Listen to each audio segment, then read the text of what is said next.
the day. Please make your way back inside.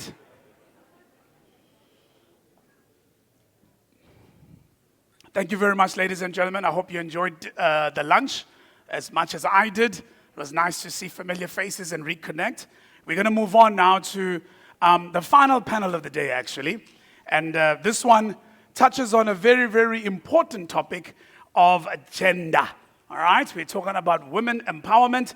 And the topic for the panel to discuss is gender lens investing and funding. And we do have an all-women team and panel to talk about this particular topic. The moderator for this one is Sarah Witten. She's a regional manager for financing and implementation for Sub-Saharan Africa at the U.S. Trade and Development Agency. And her panel consists of Trifosa Ramano, who is the independent and non-executive director of the PIC, as well as chairman of the investment committee. Trifosa, am I correct? Yeah? Yes. Yeah. Yes? Yes. All right. And also a non-executive director at 10-4 Partners, my good friend Helena Conradi. By the way, this is the woman who's behind the establishment of Cetrix, the very big ETF. That's her baby. But now she's moved on to other things. Welcome, Helena. Tembega Stemela Dagbo, who's the fund manager at M&G Investments. Welcome, madam. Delphine Govender. Delphine, your name comes up everywhere I go. Welcome, madam. Delphine Govender, owner and chief investment officer at Perpetua Investment Managers. Of course, one of the very big and black and proud asset managers we've got in the country. And also Tafi Ayodele, also known as Tando, for those who don't know this. I learned this on my table. She's from New York, and she's the director of diversity, equity and inclusion, and emerging manager strategy. This is at the New York City Comptroller's Office. I don't know about you. When I saw Comptroller, I thought, oh my God, we made a spelling error. It turns out that actually is what the name of the office is. So, ladies and gents, please make sure you pay attention. Cell phones on silent or off. And I'm now going to hand over to Sarah. Thank you, Andile. Welcome back from lunch. I must say, looking around the room here, there's really a strong representation of women today, and we've really seen over the last few years, last decade or two, a massive increase in female representation in the financial services sector. The panel we had prior to this was ESG, and ESG has gotten so mainstream to the point where we're talking about how best to implement ESG. Gender lens investing is still a very small proportion of that overall umbrella we call ESG. So, as Andile mentioned, I'm with the U.S. Trade and Development Agency, which is a U.S. federal agency providing early stage project preparation for infrastructure projects in emerging markets. In addition to my day job, I'm on the steering committee of a group called 100 Women in Finance. Don't be misled by the name, it's more than 100 women. And we launched our first chapter in South Africa in the middle of last year, so we're really excited about that. So, for those of you that were hoping for a softer topic after lunch, where you could have a snooze with your eyes open or check your emails, I have bad news for you. Today, we're not talking about just an HR checkbox exercise. We're actually talking about the mainstreaming of the topic of gender throughout our investment approaches. I'm sure the men in the room looking at this all-female panel are thinking, why should we care about this? I'd like to ask the men in the room, how many of you have mothers? Just two. And how many of you, maybe not all of you, but how many of you have daughters? And I would hope that you would wish for them to have equal opportunities in their careers and equal pay with their male counterparts as they progress in their careers as well. Also, Helena and I were just chatting briefly, and gender lens investing might be defined in certain parts of the world, but in South Africa, it might still be somewhat of a nebulous concept. And so I also just wanted to ask the room here what you define as gender lens investing. Does anybody have an idea or a definition of what gender lens investing means to you? Anyone brave enough to put their hands up after lunch? I'll give it a minute. To the gentleman over there. So as part of the way that we define gender lens investing is on the basis of the Gender QF platform defining that out. Thank you. So we base it on a couple of criteria. It could be based on ownership. It could be based on board level presence. It could also be the movement up the ladder for women and how transparent that process is. And then our process, at least, then inculcates that within the portfolio companies as well. So that's level 5 investment where indirect criteria gets applied. So we're not only doing it at the fund level, we're then cascading those policies down to the portfolio company. I.e., let's say we want 30% of the women at the board level, the portfolio company needs to perform on that. And we, across our portfolio, need 30% of that. So that's how we cascade all the way from bottom up to the top, and then we report to our investors. Fantastic. Thank you so much for that definition, and I think that's really thorough in terms of how your institution looks at that. I also want to see if I know that there was a wonderful private equity event yesterday. If anybody in the room here is in the private equity space, if they might be able to define for us what gender lens investing means for them.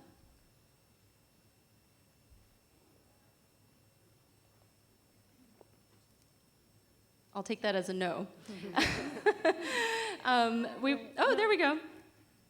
Please, with the lady in the black and white dress. The top. Hi, Sam Pockery from Plenary Capital. So gender lens investing, I think, is multidimensional, and I think I'm hoping that that's exactly what's going to be covered today. But I think ultimately it's around creating gender balance. And where there isn't balance historically, it's about making sure that there's interventions that are actually intentional and proactive to be able to give effect to a more equal society for all of the very good reasons besides being the right thing to do, but also being the smart thing to do. And I think that it's important to have multiple levels of focus. And so private equity firms, because of their active involvement in driving strategy and governance in portfolio companies, actually have an outsized responsibility to deliver those outcomes. Fantastic. Thank you so much. And it's really great to hear a lot of the audience has thought about this and is already incorporating that. We just wanted to get a litmus test in terms of where we are as a group. So now I guess, we'll start off with brief intros of our panelists, their organizations, and their brief initial views on the topic at hand. We've got a great range of speakers today across asset owners, asset managers, advisory firms with geographic diversity across South Africa, London, New York. So I think we've really got interesting views during our session today. I'll start off to my left with Trifosa, with the PIC as a non-exec. Would you be able to give us a little bit of a brief introduction in terms of what this means to you and to the PIC? Thank you very much, Sarah, and good afternoon to the members, and to also thank GEPF for inviting me and us to this session, and for heeding the call of putting gender on the agenda. But sometimes you go to the extreme. It's only women on this panel. Where are the men? So we need men as the allyship. And the chairman of the GEPF this morning spoke about transformation charter, which we commend them. And was emphasizing 51% of this, 51% of this. And I was listening and I was waiting, 51% women, nothing was not mentioned. So we need men as the allyship for him to say, we support women. I know he supports, but he didn't mention it today. So having men as the allyship is very important, and they need to be intentional about it. Don't hide us. We don't want to be makwapen, the spare wheels. Don't hide us. Talk about us. It's very important. So on a serious note, I think at the PIC, the gender lens investment, we also look at it in the approach of the 2x challenge, but also we take into account the intersectional approach. because you don't look at women and generalize it. We don't experience discrimination the same way. There's a difference between a white woman experience and a black woman experience. So that intersectionality is very important. And also about also the sexual orientation, race, class, etc. So that's very important. And then a gender lens investment is a tool that we use to transform the system to make sure women participate in the mainstream economy. And I always say to the team at the PIC, I said, it improves the alpha. It gives you the alpha, man. Where's Mulebat? Lebohang. They all talk about alpha generation. And that is very important. The same as the climate finance they were talking about is either disinvestment is an option or you engage. With gender also, we are putting disinvestment on the table or continue the engagement. We look at it in that same way. The previous speakers, they talked about greenwashing. I'm saying women washing.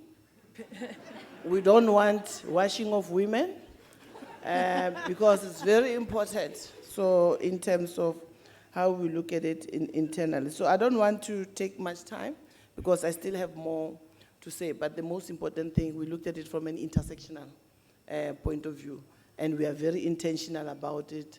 And then if you come, you say, oh, I can give you alpha, I'm good, I can do this and this and this, and we found out you don't have women, sometimes we skip you. And the men as allyship, the importance is that when you look at my board, the board of the PIC, the most people that speak louder about gender is my male counterparts. We were in a meeting, we were talking about appointing people on boards. And I was just quiet, and there was a list. And they said, we already have enough representation of women, we need to appoint men. And the men says, no, there's no law that says you can't have 100% of women.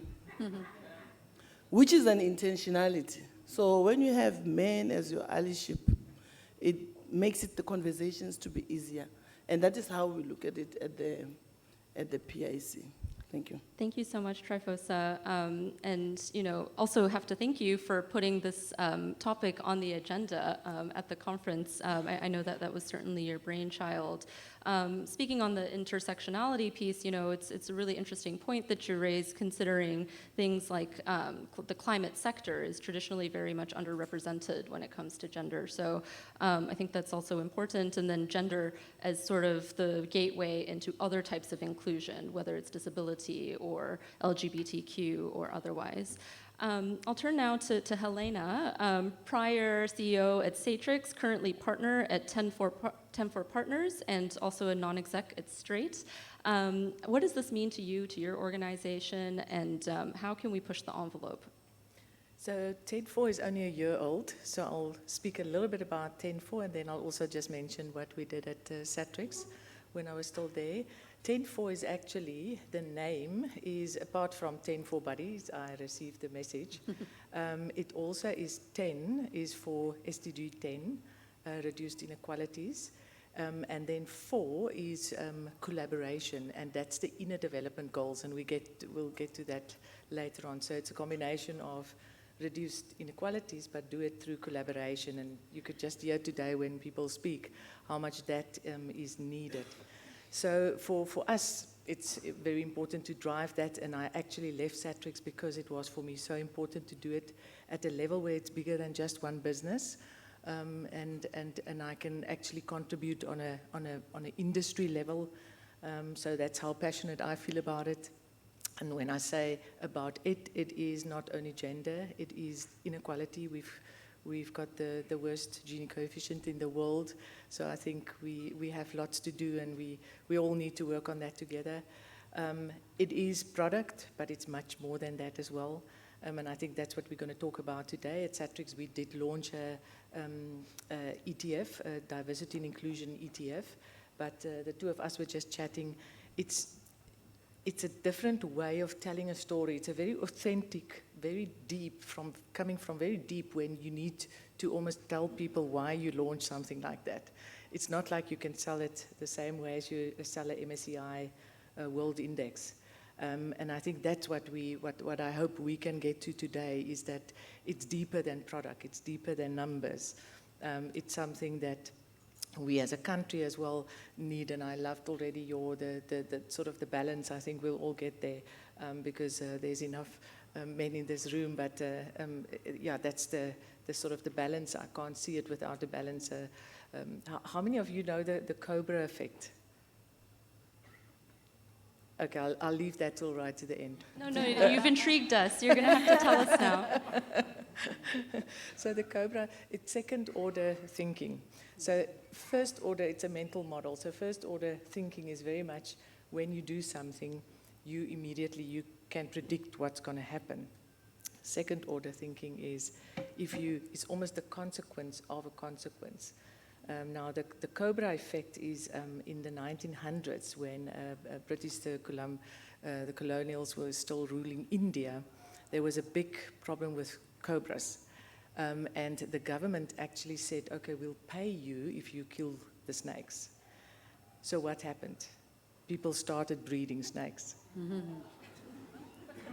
So yeah, I leave it there, is that we should be careful what we do. I think I would like to almost put the starting angle is inclusion. So there's a focus, it means inclusion, not exclusion.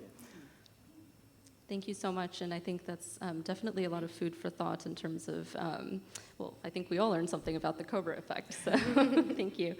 Our next panelist is Tembeka. She is a fund manager at M&G Investments based in London. Tembeka, what does this mean to you and to M&G? Yeah. So initially, about 5 years ago, M&G launched a positive impact fund, which is a fund that I co-manage where we invest in companies that are driving either environmental or social impact through their products and services. And through this journey of selling this fund and building assets with regards to both environmental and social impact, what we noticed is quite a lot of assets were going into more of the climate-related and the environmental solution side. And that's the side that everyone sort of understood. It was measurable to them, so it seemed a bit more tangible. But more and more as we spoke to our clients, we realized that there was a bit of a gap as far as just looking at social topics on their own. And gender lens investing was a key part of that. So about 2 years ago, we launched a diversity and inclusion fund, which is a two-pronged fund that invests in companies that are demonstrating high levels of diversity. And this is not just about high-level board diversity, because as we all know, a lot of companies look great at the top, but once you dig down into the senior management levels and even just commercial roles, which is something we even see in the asset management industry, where asset managers will have 30 to 40% gender representation, but when you actually look at the funds being run by women, that's anywhere between 7 to 12%, depending on the market that you're in. And that's clearly not enough, and there's a big disconnect between the high-level leadership as well as what's happening on the ground. And so the purpose of this fund was to basically invest in companies that don't just look good from a board-level perspective, but we also seek to understand the policies and the processes that have been put in place to build a more inclusive environment.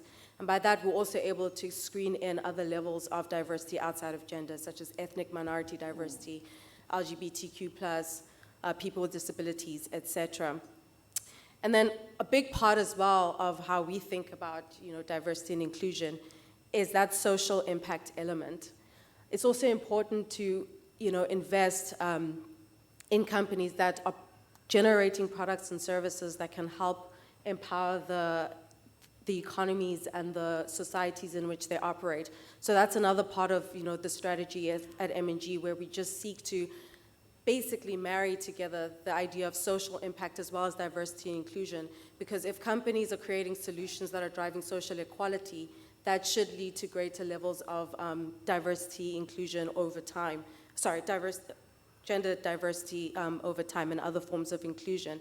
And so that's really where we're coming at it as an organization, as far as trying to put money behind companies that are doing both, and also finding a way to make social topics more investable and measurable, which is something that we haven't quite seen in the industry as a whole. So that's really where we're coming from it as far as M&G is concerned. Fantastic. Thank you so much, and really interesting work about the dedicated fund. And I think we'll unpack your latter point further about measuring the impact and getting access to data at that level. Our next panelist is Delphine, owner of Perpetua Investment Managers. Delphine, I know that you've also been very vocal in the space. What do you see in terms of how we as an industry should be approaching gender lens investing? Thanks, Sarah, and thanks to the panelists. It's good to be here. Yeah, I think this is, I mean, the topic, as both of the individuals that, we asked in the audience kind of shared, is really, broadly pervasive, as opposed to just focusing on women entrepreneurs or just focusing on, businesses that benefit women. It's literally across the entire value chain of investment. Interestingly, if I almost were to share from a story perspective, so I actually first met Triposa more than 25 years ago. We were both, she was a little bit more experienced, she'd been in the investment industry a couple of years, and she was an analyst at a large investment firm, and I was a starting analyst at another large investment firm.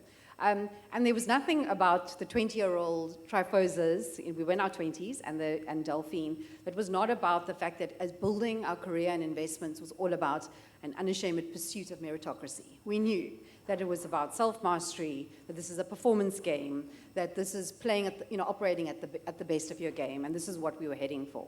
And so when we go through this conversation, when we speak about gender lens and kind of the gender pursuits, it's almost as though that part of the conversation of the meritocracy is being ignored or compromised. And the point of why I started with the story is that actually, if you are in an industry which has this unequivocal pursuit of performance, which almost everyone in the room speaks about, and they associate performance with meritocracy, you can only authentically assess that if you are starting with gender parity. And we are not starting with gender parity. So there's a kind of a systemic flaw in the assessment of meritocracy. And so the reality is, as I start to understand it and as we kind of engage with the topic, and more of us are engaging with the topic, is that the capital allocation decisions that we all make every day throughout the entire value chain, that the decisions that are being made and have been made, are already occurring through a gendered lens.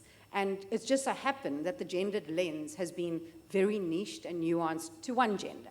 And all we're saying is that it's a lens, and we're saying lenses are about bringing things into view. So can we bring both genders or into view, or all genders into view, and not exclude one, bring all into view, because it creates opportunities.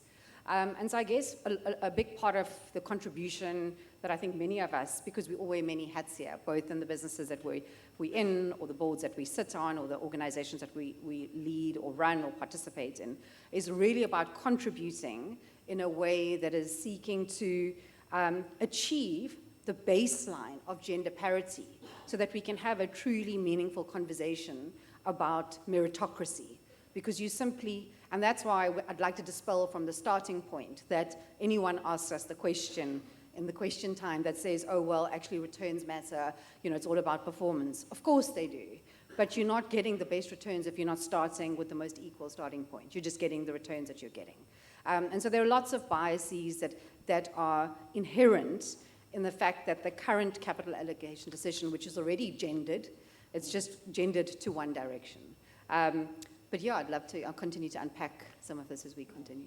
Absolutely, and I think it goes back to this point of unconscious biases and not realizing that there's a bias unless you shine a light on it and bring it into existence, into the forefront. Thank you for that, Delphine. Our last panelist today is Taffy. She is the Director of Diversity, Equity, and Inclusion and Emerging Manager Strategy at the New York City Comptroller's Office. Would love to unpack your thoughts on this. Of course, you're very much focused on diversity, equity, and inclusion in your day job. How does the New York City Comptroller's Office approach this as a theme, as a concept, as an initiative? Thank you, and thank you to the GEPF for hosting us today, as well as the folks from Prosper Africa for having the U.S. delegation here. Really honored to be here. So the New York City Comptroller's Office, and I'll preface this by saying I'm almost 1 year into my role, but 20 years in the industry, and I'd stepped away from the industry back in 2011, became an entrepreneur, and then went back into the industry and noticed not much has changed in terms of numbers. And so our comptroller, Brad Lander, when he hired me, he said, I want to be the first comptroller to put data out to the public in terms of our holdings, women and minorities who actually have control of our assets, who are managing our assets. I said, okay, you're brave, but we're up for the challenge. So we put that data out there last November, and 11.65% of our $260 billion is managed by women and people of color. But I said, I think we need to go a little deeper, because what's really within that disparity? And I'll give a broader statistic of just the industry in the US. There are $88 trillion of assets under management in the US. So that's across pensions, endowments, defined benefit plans, family offices. And of that 88 trillion, only 1.4% is managed by women and people of color combined. Before I left the industry, it was 1.8%. So that number has gone down. So I said, okay, our 11.65% sounds good relative to the 1.4, but again, let's dig deeper. So this year I've been, reaching out to our operations staff and getting data from our underlying managers. So there is a disparity within that disparity. So of that 11.65%, 4% is invested by women. But you dig a little deeper, 0.88% invested by women of color. So that's Black women, Hispanic women, Asian women, that make up that 0.88%. When you look at our pensioners, we have 750,000 pensioners who we invest for. Over 50% of them are women. So it's very multifaceted. There's a lot that I can add to this discussion, but we have not gotten it right in America. We haven't gotten it right in New York City. And our goal, and the goal within our office, is to make sure that there is more equity in this area. And I know we're all investors here, so you're asking, well, what about performance? But it showed women are actually better investors, generating 40 basis points more than men. So if we're really performance focused, we have to include women. I'll end it there. Thank you, Taffy. And I think that really segues so nicely into the why. Why are we talking about this? Why does it matter? And I think we can only get there if we talk about the statistics. And so thank you for these great statistics about what you're seeing in the US. So some have dedicated funds focused on gender, some have extensive experience in this space, others are really dipping their toe into gender lens investing. I think amongst the group here, there's probably a spectrum in terms of where funds are, where investors are on that journey. You mentioned some statistics about the US and gender-based investing. US pension funds approximately invest about $3 trillion of total assets in ESG, and then, as you mentioned, a small percentage of that into gender-related initiatives. Many of those are very much focused at the surface level on board issues, board makeup, and it was really great to hear the first response of this conversation in terms of delving deeper into that, almost peeling back the layers of the onion, which I think is really important. On the flip side, we're talking about the buy side here, but at the company level, what does this mean as well? There's pretty shocking statistics at the company level too. So women in Africa own 40% of small and medium-sized enterprises. However, female-led startups only receive 4% of total funding, 4%, abysmal. And as you say, Taffy, the statistics are not necessarily more attractive in the developed markets either. Female entrepreneurs in the US received just 2% of overall VC funds. But despite these hurdles experienced in fundraising, statistics show that female entrepreneurs make twice as much revenue per dollar invested in comparison to the male counterparts. And diversity at the top of companies also improves financial results. There's been many studies, Harvard Business Review, McKinsey, others, that show firms with strong female representation on their boards are 28% more likely to outperform their peers, while firms with gender-diverse executive teams are 25% more likely to outperform. So I just wanted to put that as a backdrop, and I think we can unpack the why a little bit further. And we were having some discussions around where we're seeing female representation. Is it enough in the industry? I'm really appreciating the mix that we see in the room today, but is it at the right level? Is it the decision maker level? Are there certain pockets of the industry where we're seeing more women? We were talking about in the passive space, there seems to generally be more women in that sector. So I'll maybe lead with that question and direct this to Helena. Do you think that it's important to see sort of a version of yourself as a woman, as an aspiring person in financial services, to see women at the senior most levels? And are we seeing enough of that? And which parts of the industry are seeing more female representation? Definitely not enough. So I think we all agree on that. And it is important. When I started, people will often ask you, and I think all of us in this room, or maybe me and Delphine, and will ask, tell us about your mentors. My mentors were all men, because there weren't women around at that stage. So I think we are progressing, that there's examples, but I would have loved to have someone at least that I could see as well, and see how they manage things, how they actually lead teams, and how they navigate through the business area. Now, for 25 years, I've been in the exchange-traded, in the ETF world.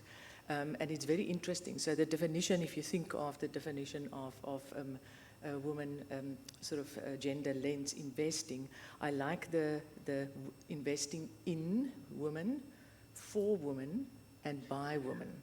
So all the different levels, where it's not only on the fund management level, it's on the leadership level, it's on the ownership level, it's going right through to the financial advisor level, where women are actually 40% of wealth is in women's hands nowadays. So it's all these different, like the first person that spoke about the definition as well said, it is really multifaceted, and it's all these different levels. Now, for the first time, I was thinking about the exchange-traded fund world as well, and I thought, interesting, there actually women are quite well represented. If you think of leading businesses, there's a lot of women leaders in the business. You also have a lot of portfolio managers, so actually the investment decision, if you want to see an index as an investment decision.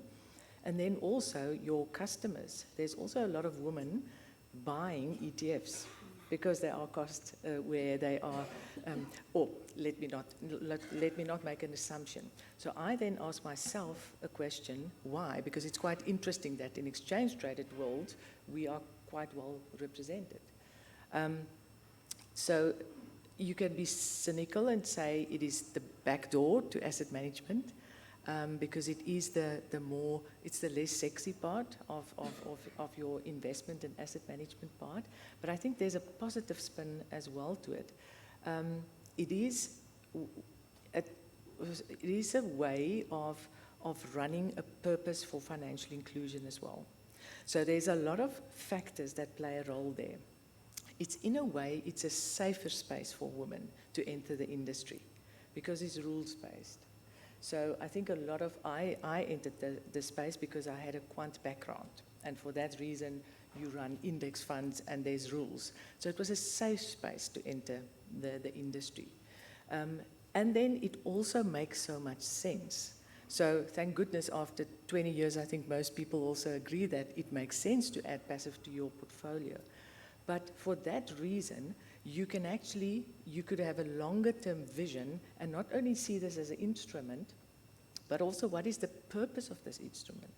It can actually help you to provide access to the man in the street and financial inclusion, democratization. So those are words that followed, but that if you think of the essence of ETFs, and women they want to think about purpose. They don't want to only come to work and say, okay, these are the numbers, these are the profit numbers. They also want to see that they make a difference in the world. So I think ETFs in that sense, that was almost for myself a reason why I thought, okay, not too bad in terms of the ETF world, in terms of representation.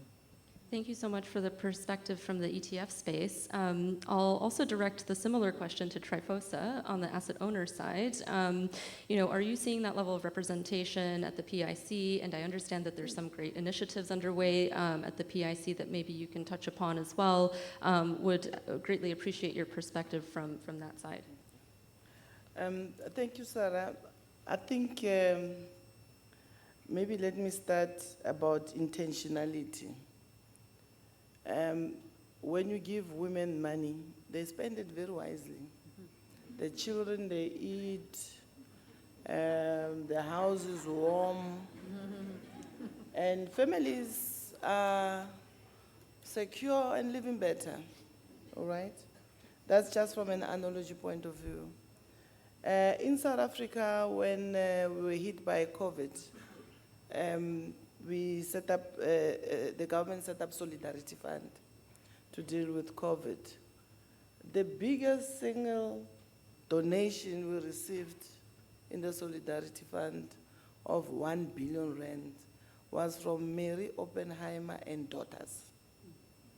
So intentionality, when women say we are going to do it, they do it and they do it. So at the PIC, we mean business. As part of doing the genderless investment, we are intentional about growing the pipeline of women-owned businesses and women-led businesses and even the fund managers. We went and looked in the transformation charter side and looked at all the black asset managers that PIC has given money. And the concern we raised was that these men, are they not empowering women? Why are they sitting with the money but they are alone? And then also the traditional one.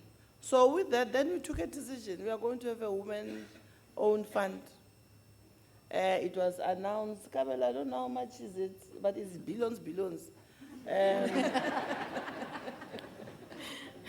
Fund managers set up by women, owned by women, investing. We are setting it up at the PIC. As we are talking, it is launched. So we mean business. So performance, we'll talk about it, obviously, on behalf of our client. But we say you are going to get that 40 basis point alpha. Actually, you hear me? There's going to be the 40 basis point, the alpha will be there. And then the other thing on the growing the pipeline of women-owned asset managers, we went further on. I think when PIC was announcing the integrated report with the regulation 28 that the minister was speaking about, is providing challenge in South Africa for global managers. We're setting an incubation for global mandate to be managed by South African managers who are black. There's women element there.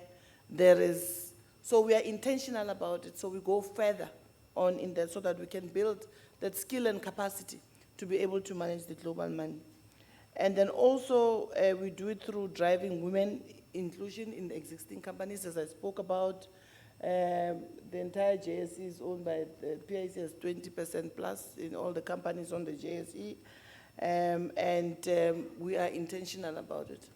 and we're putting women on the boards into that, and also we engage them in terms of their board of directors, because the policy, the transformation chart of the PIC, chairman of GPF, is 50-50, because women make up 50% of the global population, and 75% of the consumer spending is controlled by women around the world. I mean, you look at the shares of LVMH, Hermes, even Disney World, for it to be best performing, is women who are taking the children. We're buying the Barbie movie. Hit the streaming, whatever, it's women. So we need to give them the benefit of the doubt. They do control money and they know how. So give them billions. Don't just give them the maternity leave.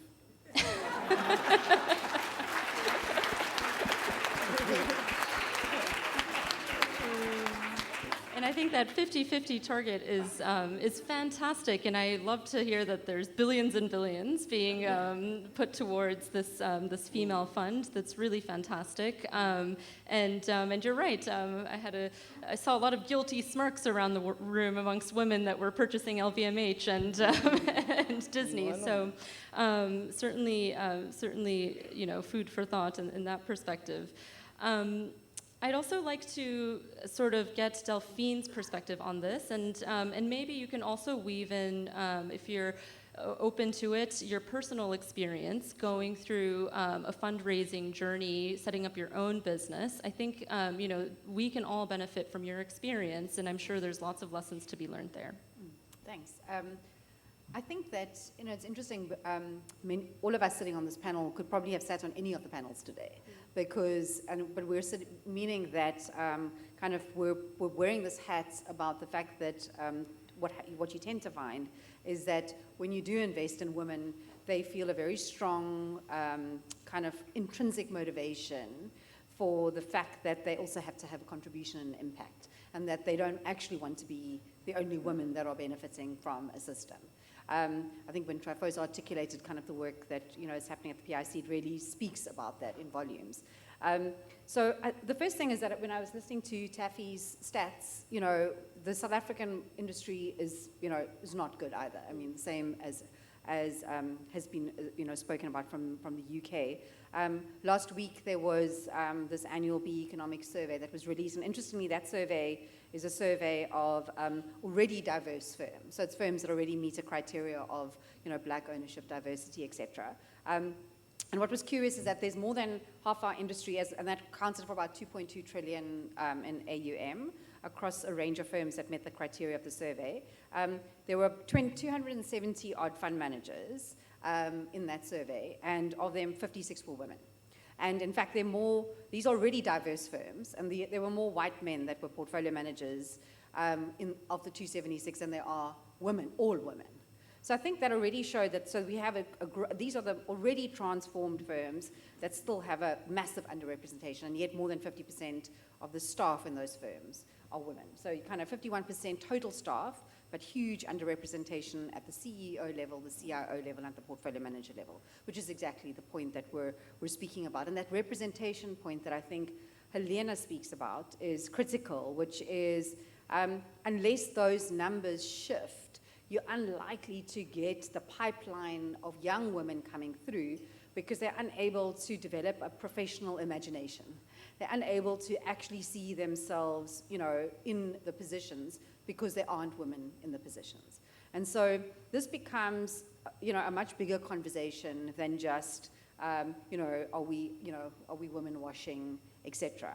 And so coming back to my personal experience, and I think, and the reason I led with the fact that, we could have sat in any of these panels is because we do wear many of these hats. And in fact, in my previous life, at a large investment firm, when I left that firm to start Perpetua, which was 11 years ago now, I didn't think the South African industry needed another fund manager. That wasn't just the reason. I think that, there are many fund managers that exist that do a decent enough job. And I guess the question was, well, what have been the ingredients to success in fund management, in terms, and it really has been the pursuits of the money-making endeavor. And so as I looked at that as being the main ingredient, so the money-making endeavor led to performance, led to the building of big investment brands, and that was kind of the one thing that was this ingredient to success. And as we looked ahead as to what are going to be the ingredients for successful investment firms of the now and of the future, it felt like it needed to evolve. In fact, it absolutely has to evolve from just the pursuit of the money-making endeavor to a much broader pursuit of stewardship. And stewardship in its whole essence is about, yes, the responsible allocation of the money that belongs to clients to ensure that you deliver great outcomes, but not just great outcomes in the pursuit of financial return, but that benefit, the economy, the environment, and society as a whole. And so that was a big part of kind of almost the purpose in starting our firm, was to actually pursue, to really embrace the fact that we understood at the get-go that there were going to be many ingredients, more new ingredients that were going to lead to investment firm success. So, and I guess it's hard for an industry to just get there. We're hearing now about these fantastic initiatives that are coming from some of the most influential allocators. But when you start the journey of an investment firm that is not just kind of motivated by the return initiative, but also by a contribution and an impact element, which is just the purpose of starting a firm, just because you have that as your belief system doesn't mean that the entire value chain believes that that's kind of a reason enough to exist.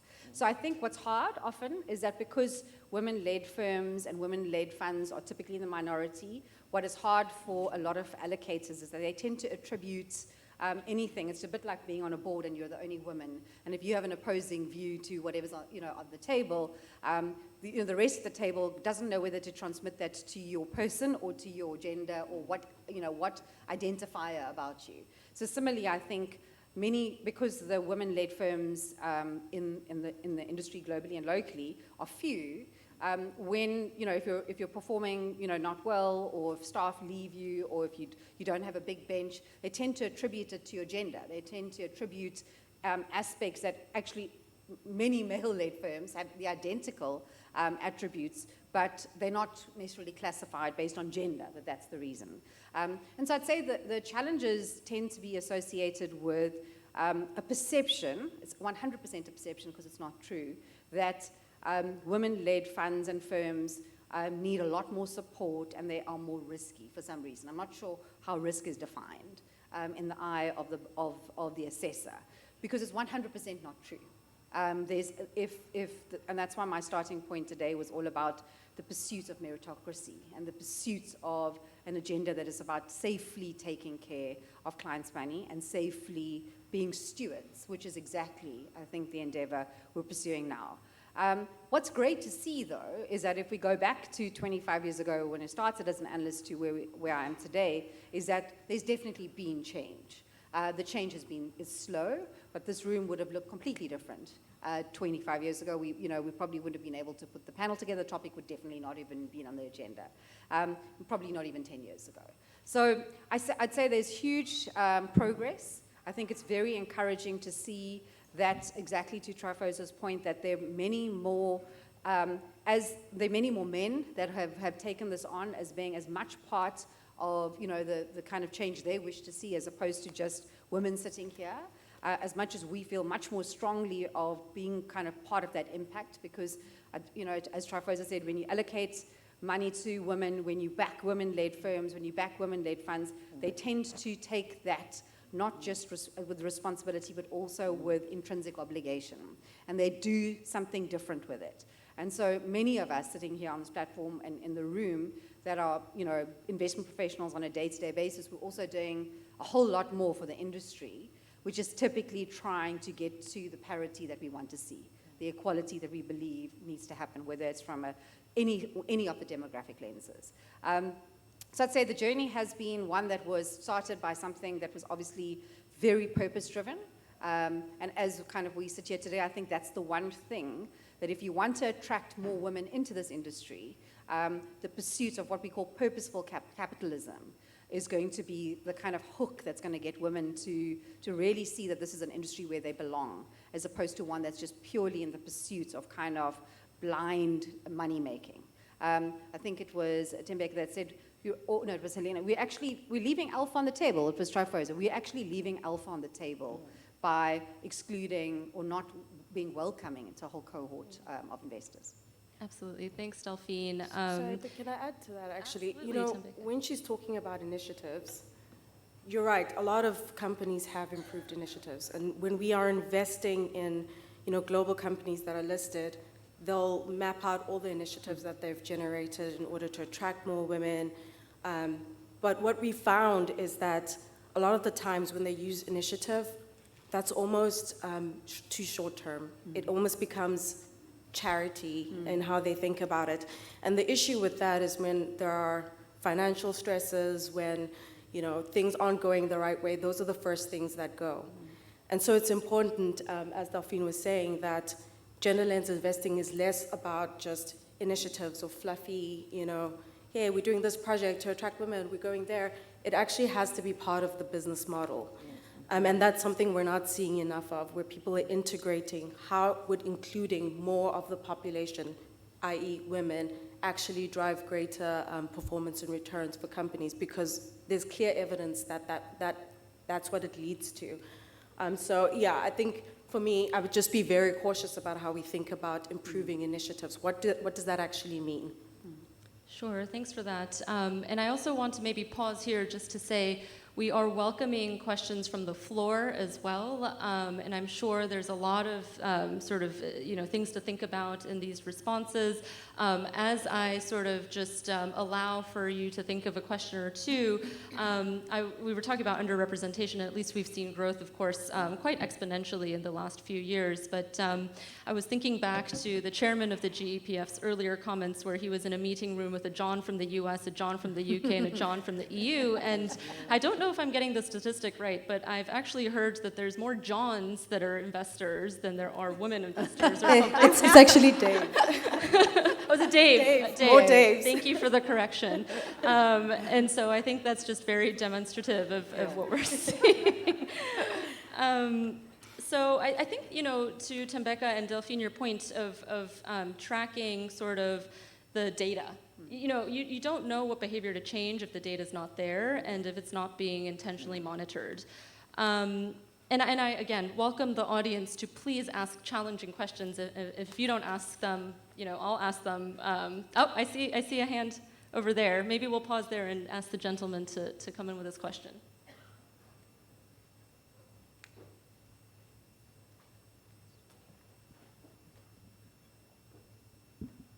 Hi, thanks for the opportunity. It's Asif Mohammed from Yon Investment Management.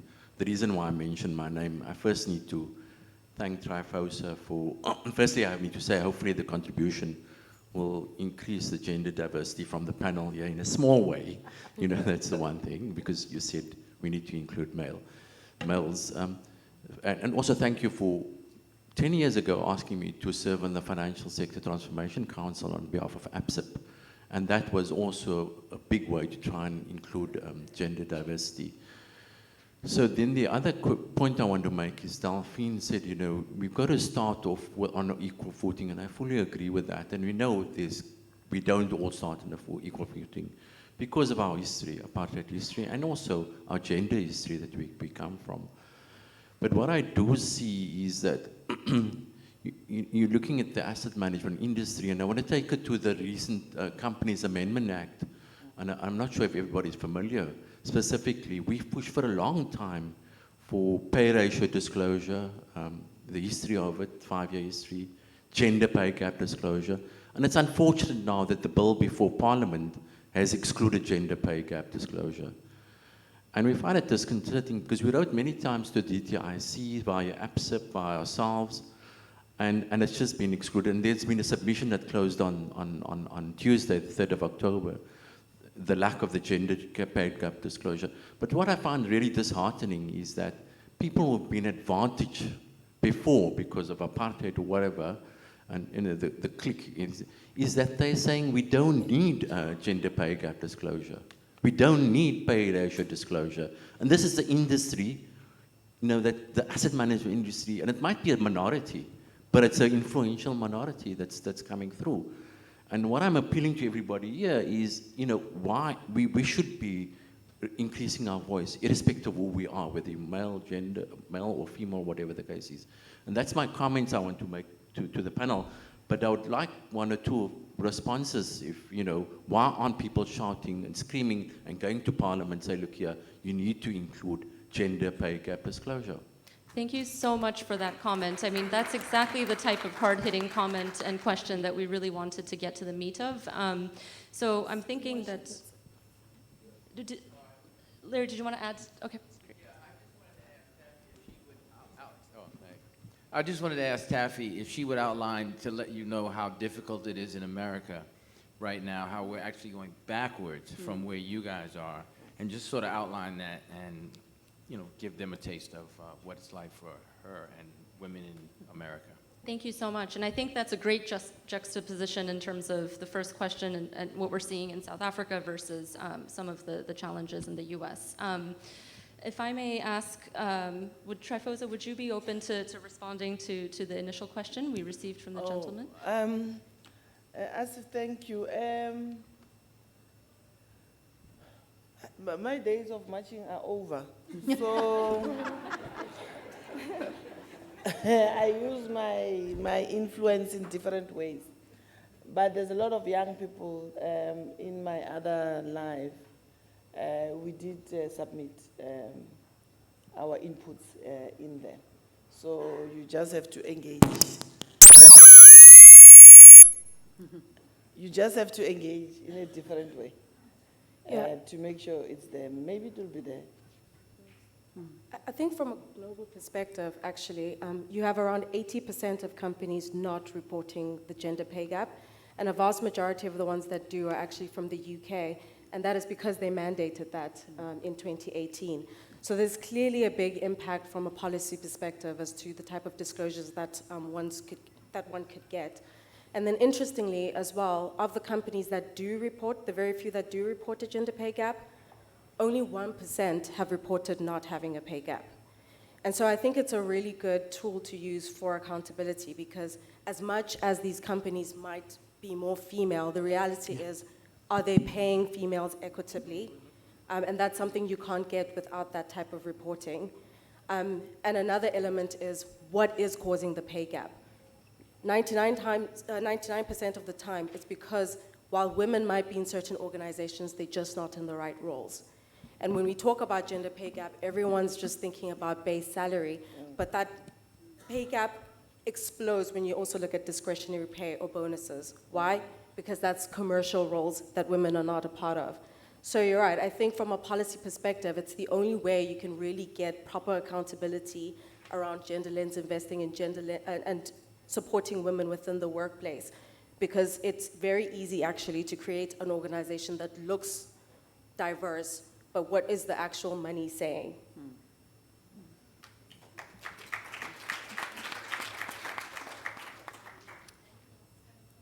Maybe just an additional comment to that.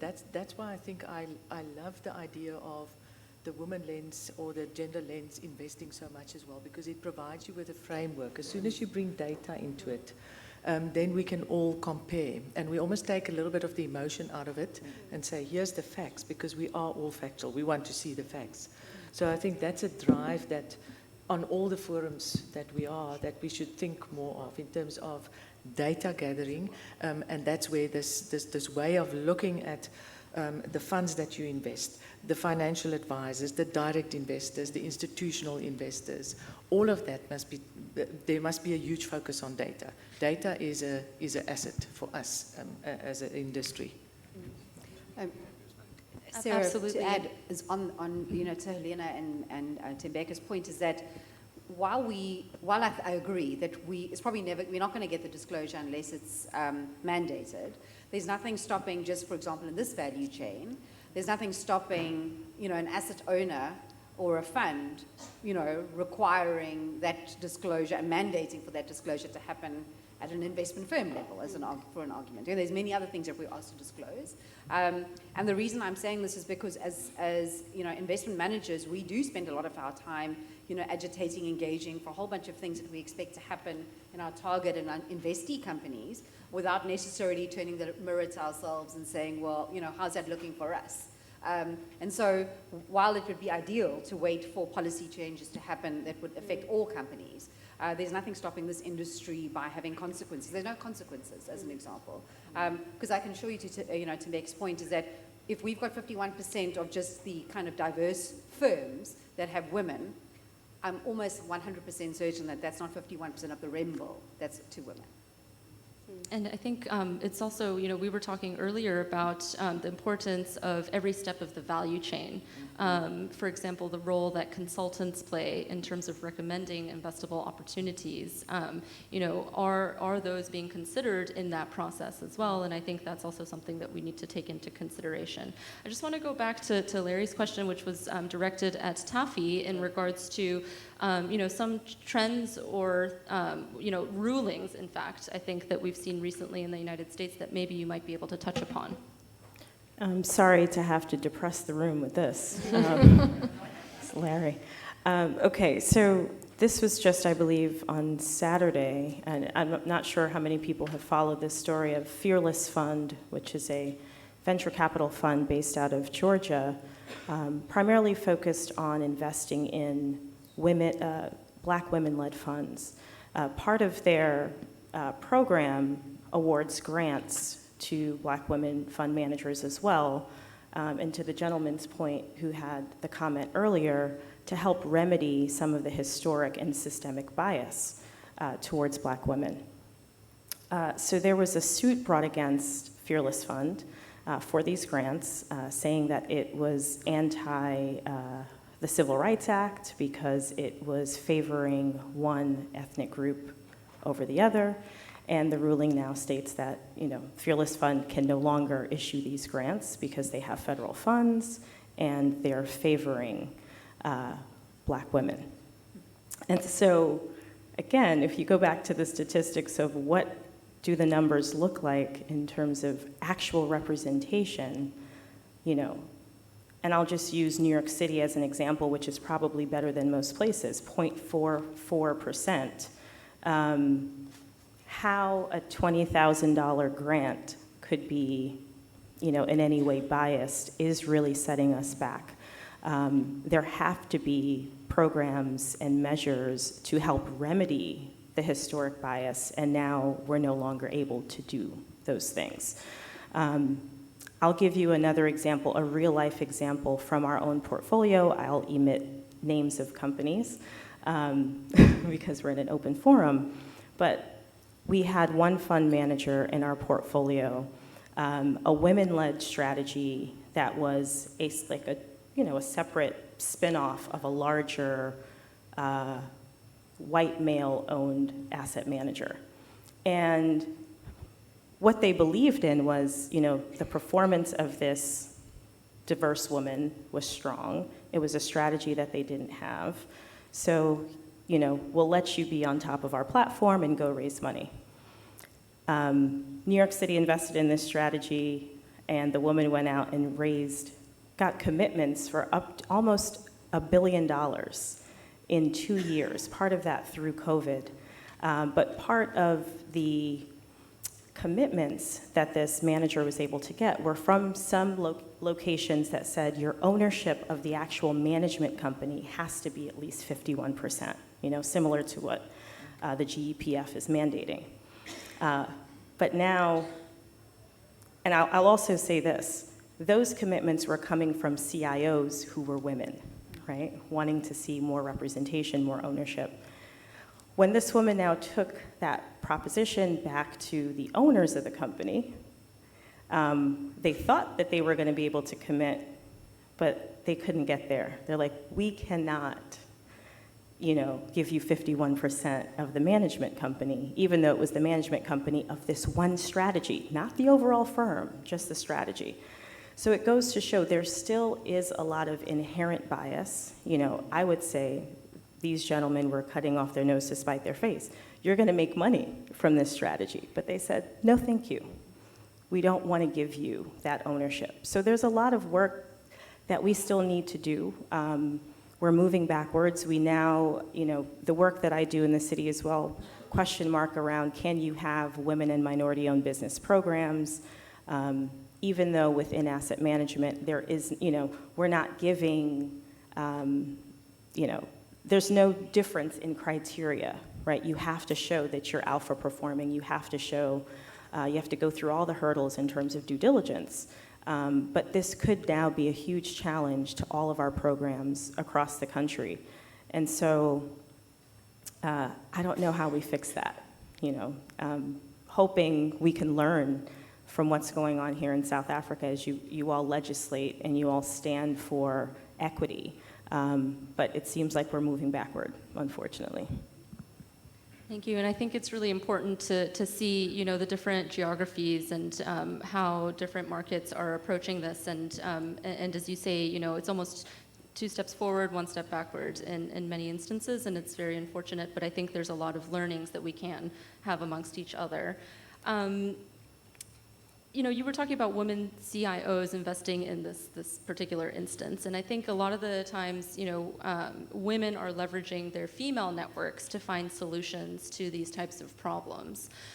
I wanted to ask, and again, it would have been great to have at least one male representative on our panel today to get the voice of from the other gender, of course. But what can we do to include men in this conversation about gender mainstreaming, so that it's not a zero-sum game in the sense that we're excluding men, and that it's a sort of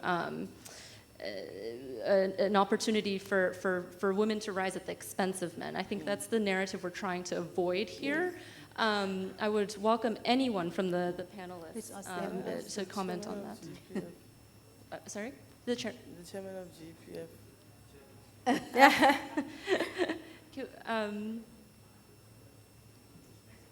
Men allyship. Thank you, Tondo.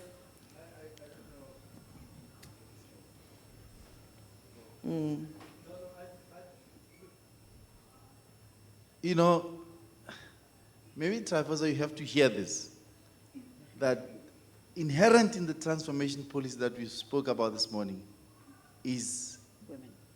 Gender mainstreaming. We have to, I did say it last year, by the way, those of you who were the choir, I did say it, I said the GPF is about ensuring that transformation in its broader sense, and I'm quoting myself last year, in its broader sense, should be about empowering women. We should ensure that investee companies are, women are represented in boards. And finally, I think I said something like, if you're not going to agree with me, then you have to fall off the GPF bus, unfortunately. Because we will look the other way. When we have to fund you, we look the other way when the PIC have to engage with you, because clearly gender mainstream is key. So I'm repeating myself, but you may not have heard me this morning, but if you look at the whole gender document, you'll find gender-less mainstreaming everywhere in the transformation policy documents. Thank you. Thank you. I think that deserves an applause. That's your answer. I see a hand over there with the white shirt, please.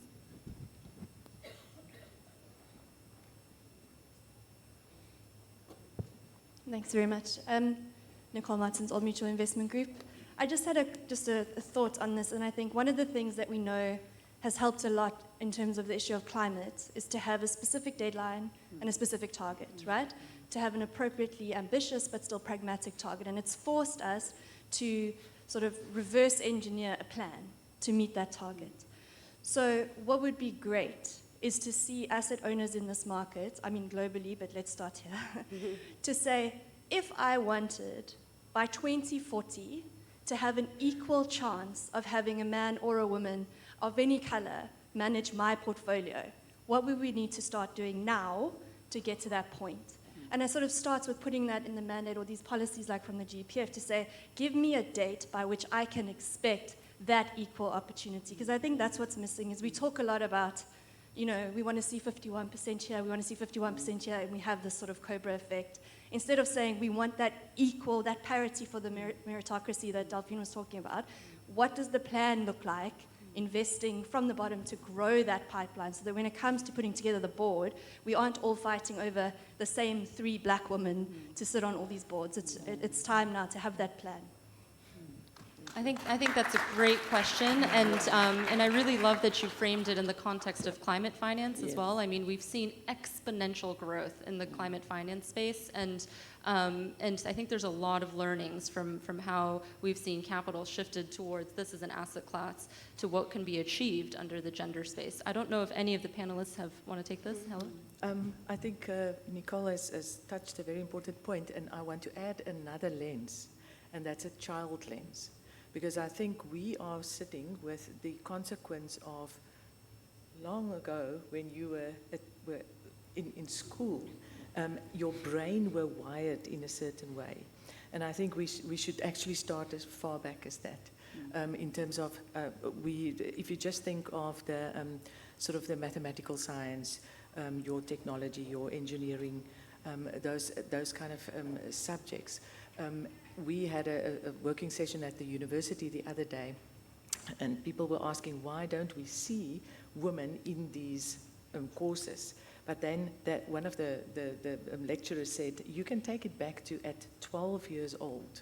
It's already ingrained in the little girl that she is going a certain route and the boy is going another route. So I think as asset management industry as well, it might look, if it's very far removed from us, but and a very long-term plan, but I do think we should add a child lens. It's not only the people that's in the room now who will be the next group that will enter the room and at least get their mindset right. I think that's a great point in terms of trying to get that pipeline of the next generation, right? And to sort of get rid of the biases if you're growing up thinking that it's normal that each gender has the equal opportunity, then you won't face these problems in a generation's time. Trifosa? Yes, I think I agree on the timelines.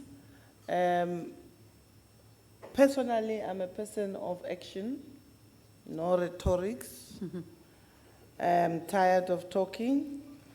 So at the PIC, there is a transformation charter with numbers, timelines, etc. So when you approach the PIC, we know we've got a 5-year program in terms of when to meet the targets. We said 50-50. And then we broaden it across geographies, etc. And this is how the investment team looks at it the same way as the chairman of GEPF spoken about mainstreaming. It is in the investment process within the ESG, and they look at that. When they come to a committee, those are the questions that we engage. If we see that we want to put 2 billion, 10 billion in an entity that is only males, we say, sorry, we'll find alpha somewhere. So that's how we actually look at it, and there are those particular sort of targets. So we put it in a policy, it's measurable. The CEO, I know we fight a lot. It is in his scorecard. So when you talk about bonuses, that's that line item, women. So if it's not, it's got a high weighting, same as alpha. So don't leave alpha on the table. Yes. So is there such a thing as an alpha female? Alpha female. Actually, again, we have seen it work to some extent at board level. In the UK, they mandated in 2018 that by 2021, FTSE 100 boards should be at least a third female. They reached that goal, the FTSE 100 reached that goal by 2020, so a year before. And then the FCA further enhanced that threshold to 40% by 2023. Right now, as we said, the FTSE 100 is 41% female. So to some extent, you're right, hard timelines and deadlines do become effective. I just think it would be interesting if they would apply that same lens when it comes to the pipeline of talent, the people coming in from the lower levels as well. So that we can really also have a good conversation about not just talent attraction, but also talent retention over time in building a strong, female leadership, strategy for companies going forward. Thanks, Rebecca. Taffy? Sure, and so I have good news now, no more bad news. we were able to, and this isn't fully public, we only did this with Larry's board with NYSER so far, but we've set aspirational goals for women and minority-owned fund managers. So we're looking to grow that 11.65% to 15% by 2025 and 20% by 2030. And what does that mean in dollars? That's, that 16.5 billion today will grow to 42 billion by 2030. So that's a huge opportunity for us to, correct some of what we've been missing. I think a couple of months ago, I think it was 2 or 3 months ago, most of us in the room know that one of the other large pension funds in the country, retirement funds, Eskom Pension and Provident Fund, EPPF, commissioned a survey that was released around diversity in asset management. And I think what was interesting was that one of the reasons for the survey was precisely because they were seeking to set a target. And then, the question, I think, if I understood it correctly, the question was, well, why is the target less than 50%? And that was triggered the work to look for where's the pipeline of talent. Is it possible? What is holding the outcome back? And I guess what I wanted to add was that when we speak about this topic today, it feels like, had we spoken about ESG 15 or 20 years ago, it felt like it was optional. You could opt in. A fund could opt in to whether they're going to have a gender lens framework or they don't have to. And they're going to pass that responsibility, obligation, etc., down the value chain. And they're going to tell the consultant, well, just check for the numbers. And they're going to tell the asset manager, what are your stats looking like, etc. So we're hoping that it becomes much more than optional. And while we might not get to mandatory points and legislated points, that the business case is much more than just doing good. And yes, maybe it hasn't been proven enough yet that there's science-based targets like we have in the climate change space, but the reality is that this kind of proof of the pudding is going to be in the eating here, and we can't wait for that. So I'm sure all of us on this panel and those that required this topic to be added to the agenda are not trying to have just a warm conversation to make people feel as though there should be an optional conversation, let's just check for a couple of stats. We're really wanting to understand that this is immobilized. Women are the most underutilized assets. And so this has got to be something that is much more kind of concrete in how funds and the value chain accepts this.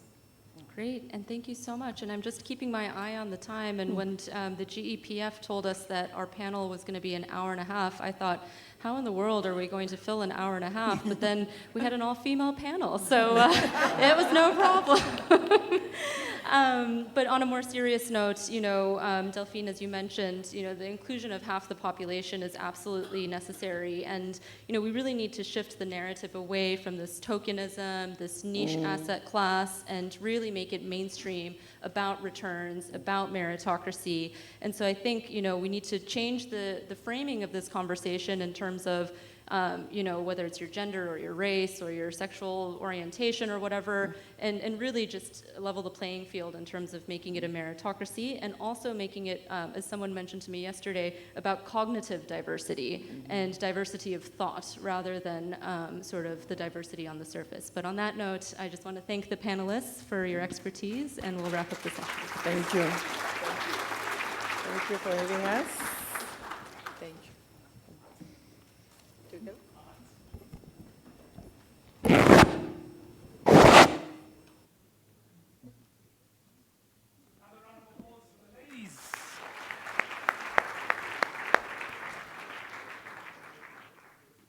All right.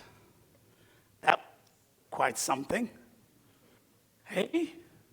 By the way, Sarah, when you made the joke about, if you were worried how you're going to fill an hour and a half, and, it's a panel of ladies and we all laughed. I know what it feels like when you're black and you make certain jokes and other white people in the room kind of like laugh uncomfortably. That was me. That was me. I was like, I'm like, I can never say that. I could never say that. Congratulations. Well done to the ladies once again. Thank you. All right, ladies and gents, we are now at the tail end of our day, and it is time to kick back and relax. And listen to our final keynote address of the day. Our keynote will be presented by Sebastian Bertemir. And Sebastian Bertemir is an executive director, National Center for Pension Management. The theme that we'll be discussing is the theme of the future of pension fund management. Now, there's been a lot of key developments in the past 5 years in pension management, and of course, lots of strategic challenges that are facing pension funds today and into the future. The question then arises, is there still a place for defined benefit funds, as there is an increasing number of such schemes converting to now defined contribution funds? Ladies and gentlemen, please lend your ear for the next few minutes to the Executive Director of the International Center for Pension Management, Mr. Sebastian Bertemir.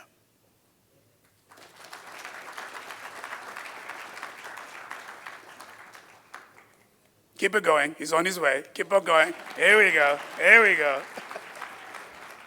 You want to use the podium? Okay, you want the hard mic? Yeah, no problem. All right. Well, good afternoon. And thank you so much for the introduction. It's a pleasure to be here. My first time in Cape Town. It's a beautiful town. And it's a pleasure to be able to chat with all of you about the future of pension management. I have a slide deck, which is right here. This is a hard topic, a topic that I've thought about several years now, both as an academic, as a finance professor at McGill University in Canada, but also as in my role at the ICPM. To give you a little bit more information, ICPM, the International Center for Pension Management, is a global network of some of the most sophisticated pension funds around the world, including the GEPF. And it's a great network because it allows to do a lot of compare and contrast analysis when you see all kinds of pension systems, which ones are really able to succeed, which ones are struggling, and that's what I want to share with you about. So, my agenda for this session, first I'd like to share some trends that I've observed in the pension industry that are shaking the pillars of the retirement systems. Then I'd like to take a step back and discuss what is it that makes pension funds so efficient vehicles and what are the challenges to achieving efficiency. Okay? And then at the end I'll zoom in on the topic of early retirement withdrawals, which I know is a topic of high discussions right now with the whole two-part reform going on in South Africa. So let's talk about some 5 trends, and there's more, but these are 5 big trends that to me are important. But before we get to these trends, just to go back over the mechanics of pension systems, there's, as you know, 3 big pillars. First pillar is very much kind of the public universal pillar, provides a social safety net, provides longevity insurance, you get a stream of income until death. It's typically, oftentimes, mandatory. We have to save. Either it's capitalized or sometimes a pay-as-you-go scheme where it's the next generation paying for us. And it's often means tested, meaning that, well, it tends to be high for the low income and then it starts to disappear as you gain in income. Okay, so that's pillar 1, very much of that social safety net. Then you get into pillar 2, which is oftentimes we call the occupational schemes or the employer schemes. These tend to be customized to firms or to sectors. They have the advantages of pooling capital. They have the advantage of doing contribution matching for employees. Oftentimes they're mandatory, but not always. And most often these ones tend to be capitalized. And then, of course, you have pillar 3. Pillar 3 are very much the personal savings, the individual pillar.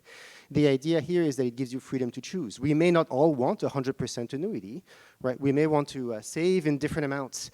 And here you do it through tax benefits, and that's typically fully capitalized. Okay, so what are the trends that are shaking these 5 pillars? The first one is a bit of an obvious trend, but I'll go through it anyway because it's so powerful of a trend, and that's the structural increase in longevity. That's a chart from the UK. It's a nice chart that shows a remarkably linear increase in longevity all the way back from the 1850s. That's longevity at birth, but if you want to look at longevity conditional at age 65 or so, about the retirement age, you see that that as well goes up. And what's crazy is that we're in 2023 right now, and the projections for the next 100 years are continuing to go on an upward trajectory. So that means that whatever used to be cheap as a pension system is now remarkably expensive. Okay? Especially in developed economies, and that's going to be one of my themes in this talk. There's a lot to learn about what the developed markets have been facing, right? Because in many ways, the African continent is much younger, and so we have a chance to learn from I would say, the difficulties that the existing pension systems in developed markets have faced.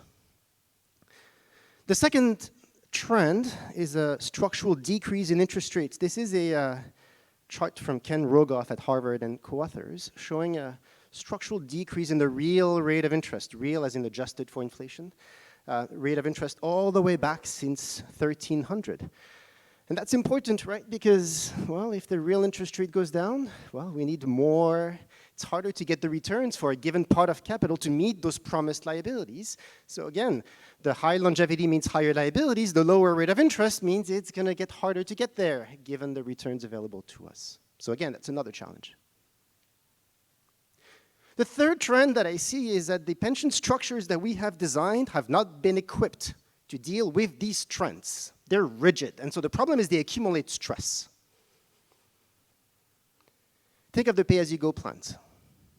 They used to be inexpensive. This is from the US, Social Security. Can you imagine that back in 1940, you had about 42 active workers per retiree? 42 per retiree. Today, or at least in 2050, we're projecting to be 2 active workers contributing for every retiree. Go from 42 to 2 over 100 years. That's massive, right? And so these plans that used to be inexpensive to set up now are proving to be remarkably expensive as you have increase in longevity and decrease in fertility rates, but they're hard to change. I'm originally from France. I don't know if you've paid attention to the French pension reform going on over the past year. People are on the street. You have promised benefits. You've been building your life with an expectation of a promised retirement scheme. You do not want that to change. And then the young workers, well, they're already now overburdened with contributions, so they don't want to increase either. And so you're getting this rigidity again in the system that is not accommodating those pressures. Same thing, if you look at many of the defined benefit plans, again, these are accumulating stress. The classic DB plans, and I'll come back to DB plans because I have a more positive outlook, but the existing plans have been accumulating benefits. Again, you have an increase in longevity. It's difficult to cut on benefits once you've promised them, once people have built their life expecting them, and it's hard to raise contributions. So, well, for many plans, this is from many of the US public sector plans, well, have been accumulating deficits that they're struggling to deal with. So that's trend number 3. Now moving on to trend number 4. This is interesting. You find that, I would say, we may go back at it in tomorrow's discussion, but you look at since the 2010s or so especially, there's been a significant increase in supervision and competition. So first of all, when I mean supervision, I mean transparency and overlooking the plans. There's been a big shift in general around the world to mark-to-market liabilities.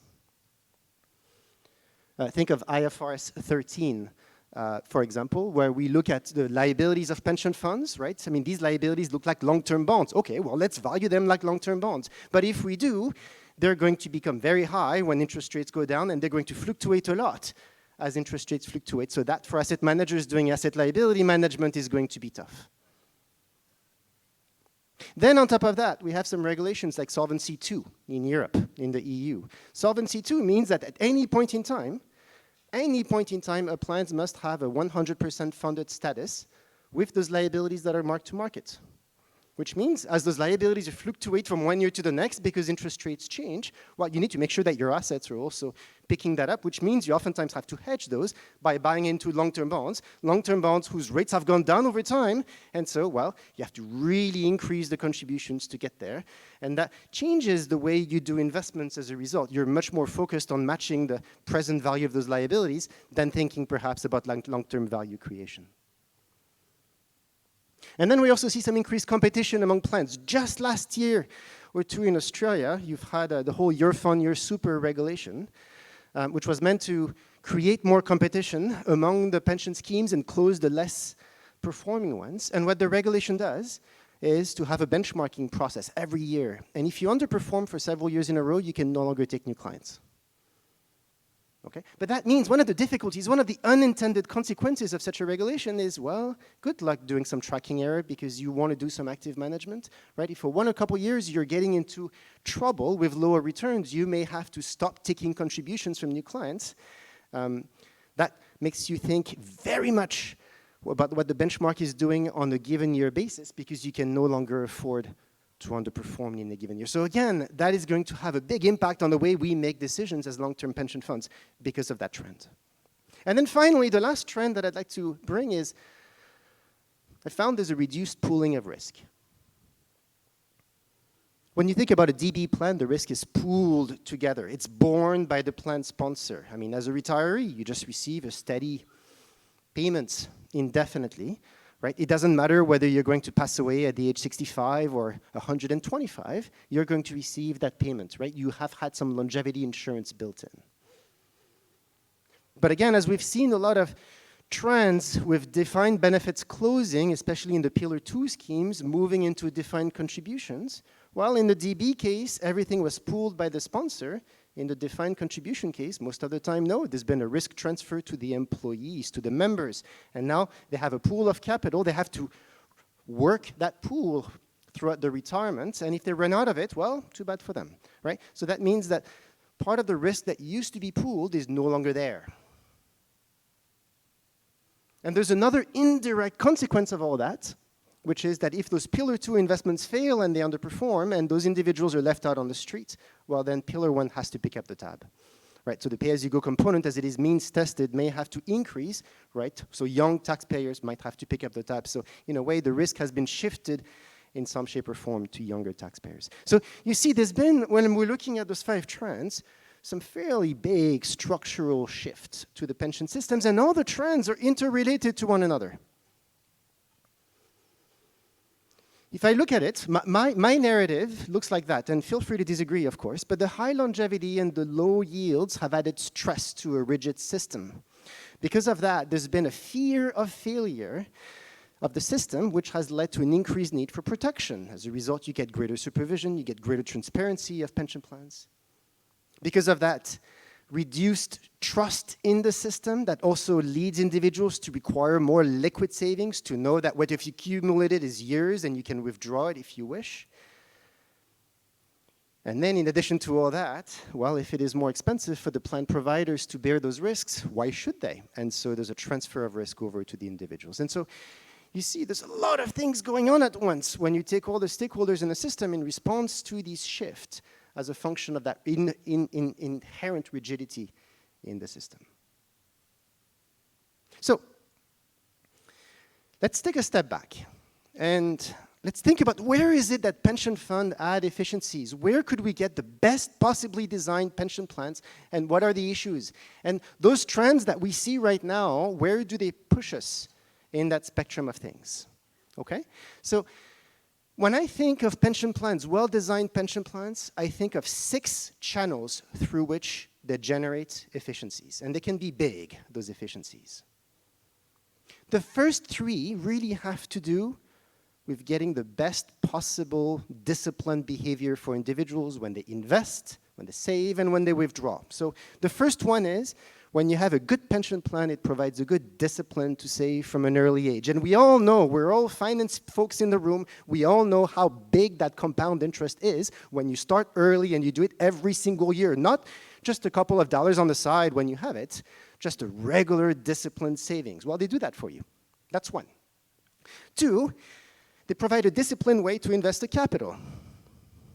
I mean, I'm a finance prof. I specialize in long-term portfolio investing. I look at my own retirement portfolio and I have questions about the way I should do it. Given the complexity of the environment, the inflation that we're seeing, my own longevity risk, it's hard.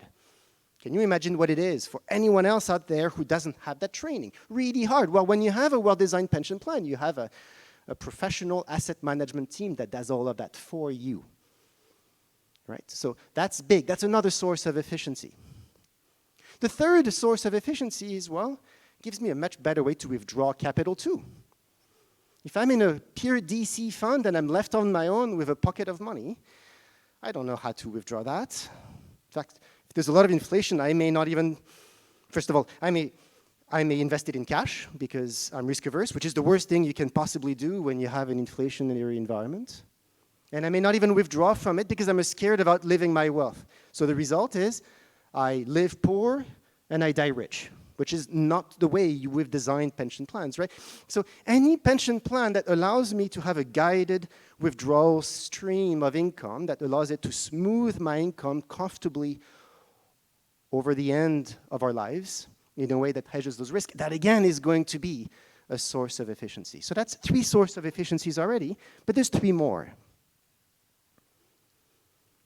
If we think about the plans themselves, and the minister alluded to it in the room earlier this morning, well, they provide an opportunity to invest patiently over the long term.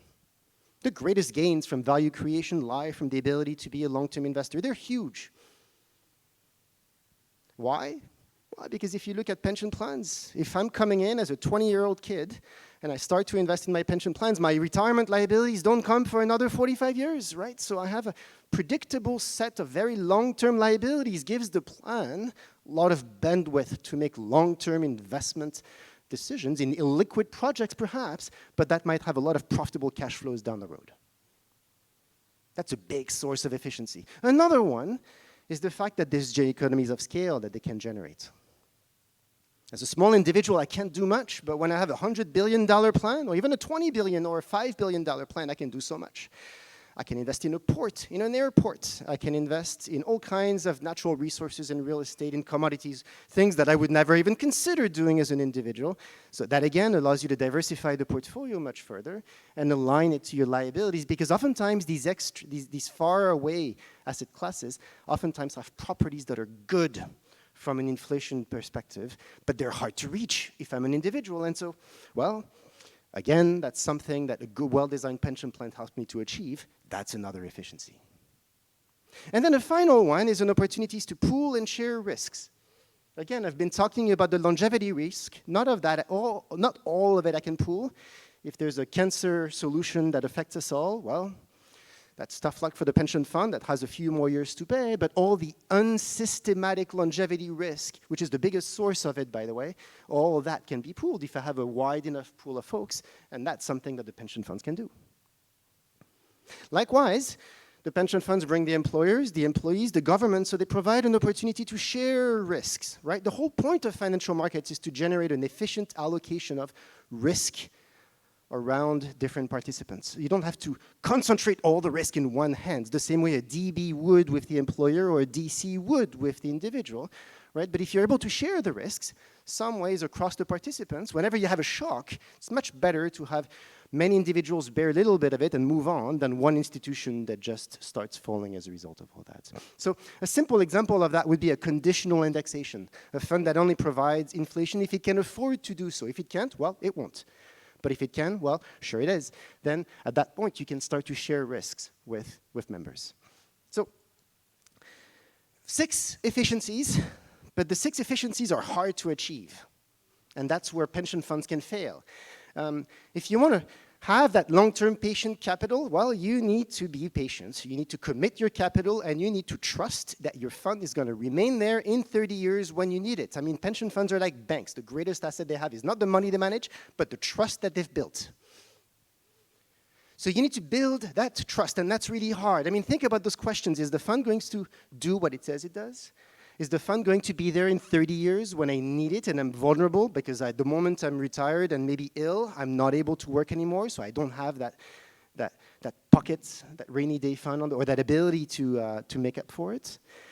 If the assets are pooled, and this has caused issues in all kinds of settings, am I going to get my fair share, or am I going to be expropriated if I leave early, or if another population gets the benefits? So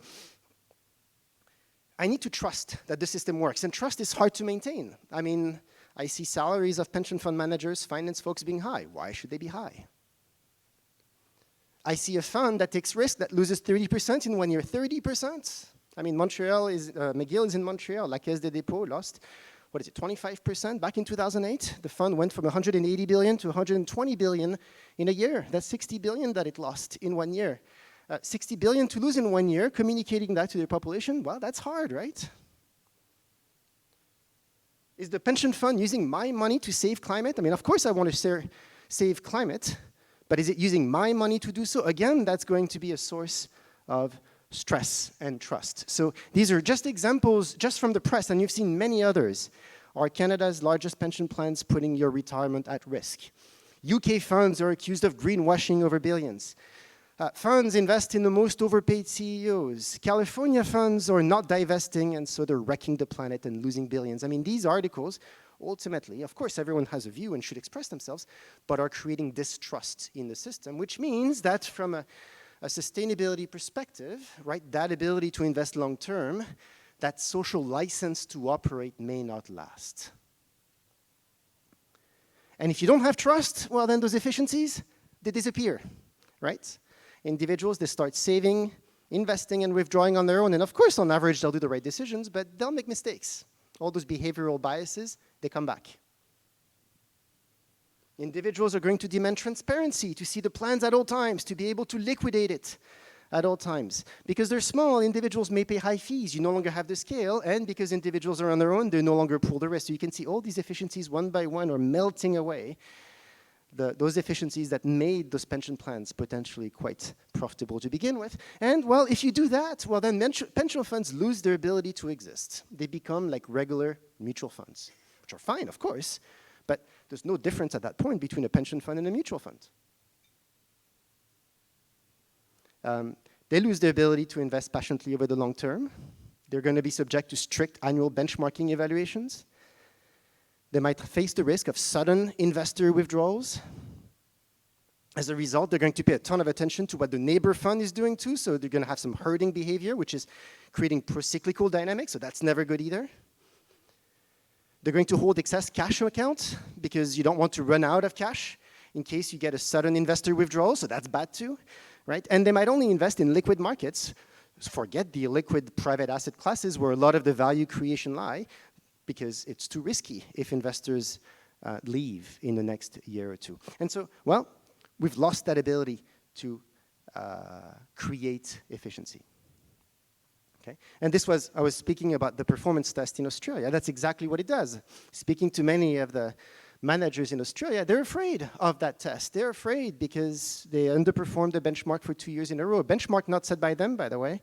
They can no longer take new clients. That's a death spell for many of them. So they think twice now, the next time they go into private assets, much more so than 2 or 3 years ago before the test was implemented. So what are the implications of all this for the future of pension management? Well, my view is that the most successful, the most long-lasting schemes are going to be those that are able to capture these efficiencies, as many of them as possible, while building and maintaining trust with members, and that's hard. But if you're able to do that, then I'm convinced that we're going to have a successful pension system. So I'll give you 2 examples, and they're by no means exclusive examples. They're examples that I know well, and I'll tell you where they are able to generate efficiencies. But as you'll see, they're quite different from one another, and one of the themes that I want to communicate is, in my view, there's no such thing as one optimal pension system. It actually depends quite a bit on the local context that we're dealing with. But I'll give you 2 examples just so that you can see my logic. The first one, which I know well, is the Canadian model. I know well these funds. I've done research on these funds. They're DB schemes. I would call them modern DB schemes. So just like defined benefit plans, the members receive a steady pension. Typically, it's anywhere from 1.5 to 2% of some salary, best 2 years, last 5 years, whatever, per year of service. Typically, there'll be some contribution, of course, by both the employers and the employees. Take 10% each, so that gives you about a 20% total savings rate. And then there's going to be some indexation. Oftentimes, the indexation is conditional on some funding status of the fund. What's interesting about these DB funds is that they're recent. That's interesting because we talk about the DB system dying out anywhere in the world. Actually, these funds are new. They're new and they're growing. The first of these funds, Ontario Teachers, was established in the mid-1980s. Since then, many of the other big Canadian funds, we call them the Maple 8, have been building on these features of the funds, going all the way from 10 billion all the way to 100, 200 plus billion, so with very different size amounts. But they're new. They're public funds too, but even though they're public, they're run like private funds. So they're run at an arm's length from government. And they tend to have a strong and independent governance system. They have professional boards that oversee the operations that are not linked in any way to government decisions. There's no possibility to switch among plans, among the members. That's important because that means you have a captive audience. If you have a captive audience, it means you can invest long term. It means the cash flows, the outflows are predictable. So that allows you to take on those long-term risks that ultimately might pay off. There's no regulation to maintain solvency surplus based on mark-to-market liabilities, so they don't have to worry about their liabilities fluctuating by very large amounts every single year. There's risk sharing going on between the employers and the employees. A lot of conditional indexation is going on that allow the funds to share some risk in bad times, and as a result, allow them to float over the long term. And all of them are either fully funded or have a surplus. So I find that model is interesting because here we have actually a DB system or a DB-like system that is actually doing really well. And when you see why, well, that's because they're able to check on every single one of these efficiencies. You have mandatory contributions, so you have a lot of efficient savings all the way from an early age. You have a lot of disciplined investing. You have a professional asset managers that are investing in a wide range of asset classes. You have disciplined withdrawals. I mean, these are parts of the DB system, so everything is automatically designed. You have patient capital. These funds have a long run horizon. They have a captive audience, so they can afford to take on some risk from one year to the next. They have economies of scale. We talk about the funds managing more than $100 billion for many of them. Some of them are smaller, and they're able to get it. But I would say the big Maple 8s are all $100 billion or above. And they pool risk. They pool longevity risk. If I'm a pensioner, I can receive income for the rest of my life. They pool the market risk. And they provide, again, that conditional indexation that provides a way to share risk between employers and employees. So again, check, check, check, check, check. All the efficiencies, they're able to get it. And the result is they're well-funded. They're well-funded. They did well on the performance. And so they're getting member buy-in about the success of the funds. Another example, which I know fairly well, which is quite of a different system, but also quite efficient, is the Australian model. That's more of a DC-like system. The Australian supers, we call them, superannuation schemes, or what I would call managed defined contribution schemes. The members accumulate savings inside the plan. Capital is pooled again, managed by professional teams. The members bear the risk, as in a DC system. What's interesting is, again, you have mandatory contributions, about 11%, so that creates savings that feed into the system. There are default sector-wide plans, so you might have a plan for the retail or the hospitality sector. You'll have a plan maybe for the public employees of Queensland province. You can switch to other plans. There's cost to doing so, but you can switch. The plans are typically profit for members. That means that whatever profits they generate remains in the system, so that aligns incentives. The plans are consolidating. So it used to be more than 100 plans a while ago, but today the big, the big 6, 7, 8 plans now dominates the industry. And the capital is locked until retirement. Once again, you get that patient capital effect where the capital comes in, stays, you cannot withdraw it until you hit the age of retirement. You can switch plans, but still the capital stays in the system. And again, when you're looking at why the model does well, you're seeing efficiencies. You're seeing mandatory contributions that are bringing in the savings. You're seeing disciplined investing with professional asset management teams. You're seeing disciplined withdrawing. They're working on that as we speak. As a DC fund, people retire with a big pool of money, but increasingly now they're working on what is called decumulation options, where they're providing managed withdrawals to help people decumulate their funds optimally. It's actually one of the biggest challenges they have right now, because otherwise people don't withdraw, which is not efficient. They have patient capital because, again, the capital is locked in until retirement age. Now, of course, you can switch to another fund if you don't like it, but there's a cost in doing that. If I remember well, you can only do it once or twice a year maximum. You have economies of scale. Again, they're large funds. They even pool investments in infrastructure with partners like IFM. And again, they pool some risk, not as much as the DBs in Canada, but they are working on decumulation initiatives that provide some longevity insurance. In particular, they're building internal mortality pools where members are part of a pool and then sharing that longevity risk together. So what are my takeaways here? The first takeaway is that the DB model, in my view, is not dead. When I'm thinking about a successful pension scheme, to me, again, it's a structure that is able to harness those efficiencies. In my view, there's going to be hybrid versions that have both DB components and DC components. Some of them are closer to the original DB, some of them are closer to the original DC. But they're borrowing whatever makes the most sense. Second point is the optimal pension design, in my view, is highly dependent on the local environment. There's a concept of path dependency, where depending on where you are, you cannot just undo the system and start over. You have to work with expectations pre-built in.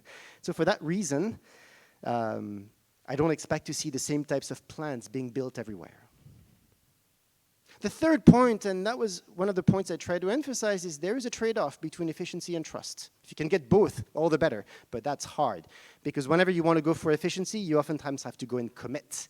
And commit oftentimes could create some trust issues. And so you have to find a sweet spot there. So one of the good examples, which I'm going to go next, is this whole concept of early retirement withdrawals versus locked-up capital. That's exactly one of those topics where, again, you're trading off efficiency versus trust. So, early withdrawals, it's a hot topic these days. It's very much a trade-off between locking up capital, which is really powerful for profitable long-term investing. Again, it allows funds to take on the liquid investments that are profitable in the long term, but at the same time, they might be causing some trust issues. If you have some locked up capital, it might create a feeling of being captive, being powerless. The capital loses its tangibility, and you might be in a situation sometimes where you are pension rich, but cash poor. You're facing stress. You wish you could access your pension savings, but you can't. And so you start being resentful of the fact that you have this imaginary money on the side that you cannot work with. So for that, there's value in learning from the COVID experience, because several countries, like Chile, Australia, or even the US, actually did allow members temporarily or exceptionally to dip into their pension savings. So the case of Chile is really interesting, because in 2020, the parliament granted 3 exceptional opportunities for the Chileans to withdraw, big amounts actually, up to 10% of their savings each time, but with upper and lower bounds. So actually, if you were part of the lowest income tranche, you could withdraw, and some people did, up to 100% of your savings. So you imagine that for the funds was a big liquidity outflow that they had to deal with. So Olivia Mitchell, she's a professor at Wharton in the School of Business in the US, did a whole research study on this with co-authors. The study just came out looking at data about what was the impact of these early withdrawals. And what she found was interesting. There's a few key takeaways. The first one is most people did withdraw, at least once. Only 3% did not. So most people dipped into their savings. Those who did it the most tended to be low income, tended to be female, tended to be living in areas with lower education, and areas with less favorable views of the Chilean pension system. So those that had the least trust in that system withdraw the money the most. What was interesting too is that the capital was not consumed. So capital actually remained on liquid accounts. So they took it out of the illiquid accounts and they put it into a liquid account with no restrictions, kind of as a rainy day fund. I don't know exactly how well it was invested in all of these accounts, but the amount was big. We're talking about significant shortfalls, at least from a pure pension side. For the 55-year-olds, men and women, it was represented anywhere between 11 and 8.5 years of additional work that was withdrawn from the system. That was big. So when you look at those results, it shows there's pros and cons of early withdrawals. On the one hand, well, people tend to overdo it. They undersave, they overspend, or they over-allocate to liquid accounts as a result. People in general tend to underestimate their longevity. The effects tend to be most pronounced in areas of low financial literacy, so that's something to be wary of. At the same time, another point that comes out is individuals do value liquidity. Having that rainy day pot on the side is gold, especially if there's a lot of uncertainty, and something that they might really value. And so what comes out of that analysis is, well, the early withdrawals, they reduce the efficiency, but at the same time, they do increase trust in the system. And given the fact that we want to create a long-term system that keeps the trust and that is efficient, there might be a sweet spot right there. Another study that has nothing to do with COVID, but is interesting nonetheless, is coming from a few MIT profs. And it's a study of US defined contribution plans. They look at 5,000 defined contribution plans between 2003 and 2018. If you're investing in a DC plan, it's a great investment for the simple reason that even if you get a 0% return, you get a 100% matching for your employer in most cases. So that immediately gives you a 100% rate of return increase in year one. That means that if you withdraw early and you get a penalty, that's not good. So that might actually signal, again, a liquidity need. So they looked at, okay, well, who withdraws early? And that's what you see on the chart. The chart shows you the probability of early withdrawal as a function of income on the horizontal axis. So you go from low income on the left to high income on the right. And as a function of different groups. So you have the whites in green, the Hispanics in blue, and the blacks in red. And you find that the black workers, in general, are more likely to withdraw early.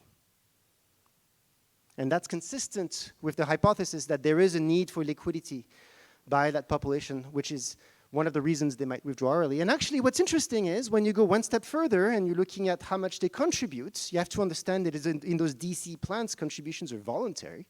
They're not mandatory. And you can look at, again, as a function of the average contribution rate for the whites, the blacks, and the Hispanics, you see again that the black workers contribute less. Despite the fact that they're getting that extra matching, which is quite advantageous, but they don't take advantage of it. And part of that is, again, there is a value for that immediate liquidity in time of need if they lose a job or they need the side savings that they cannot get if they invest. And so if anything, one of the conclusions of that study is, well, those DC plans and the matching rates they're regressive, actually.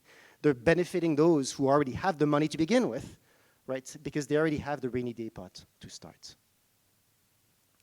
So the takeaways here is providing some liquid capital does bring value to individuals. It does address the need for liquidity by households in bad times. It builds trust in the system that the money is there. But at the same time, the more liquid capital you have, it comes at the expense of pension capital efficiency. You have inefficient withdrawals, as we saw in the case of Chile. You have inefficient investments by the funds, because again, the more liquid it is, the less long-term you can be. And so then the question is, well, what's the sweet spot that allocates some proportion to more liquid wealth, and ideally the bulk of it to less liquid wealth, so that the whole retirement, which is big if you think of the size of retirement, you can make the most of it. And so you have a lot of research now about setting up these rainy day funds, or what they're calling sidecar savings account, where money goes there first, it's contained. I believe the UK is building an experiment on this right now. It's contained, and then past that amount, once you've reached it, at that point it goes into the illiquid pension savings. So some final takeaways, and I would love to hear your thoughts, and what in your view is an efficient pension system. But here are some of the key takeaways that I hope were clear from this session. The first one is, there is a lot to learn. There's a lot to learn from the aging demographics of developed markets. We've seen the pension systems, how they were set up, and we're seeing what happens when you have increases in longevity, which are bound to become universal. The stress that is imposed on structures that are rigid ultimately builds up and creates all kinds of counterproductive reactions, where in the hope of preserving the systems, in many places we're actually reducing efficiency. So there's a lot to learn there. The second piece where we can learn is that, well, some of the pension structures right now going on are actually quite resilient to changes in longevity. Those have been able to harness those sources of efficiency and build trust with members. They've been able to be successful despite the current environment. That's good. The challenge is to efficiently develop these structures in a way that people can trust. It's a concept in a way of feasible efficiency. You have to pick your battles. Where is it that you can gain the efficiency while gaining the trust? And because of that, I don't expect to see the same systems around the world. The DB system in Canada may not actually work at all in Australia, or vice versa. The Netherlands is going through a major reform at the moment, going quite different from what the Danish have done just a few hundred miles away.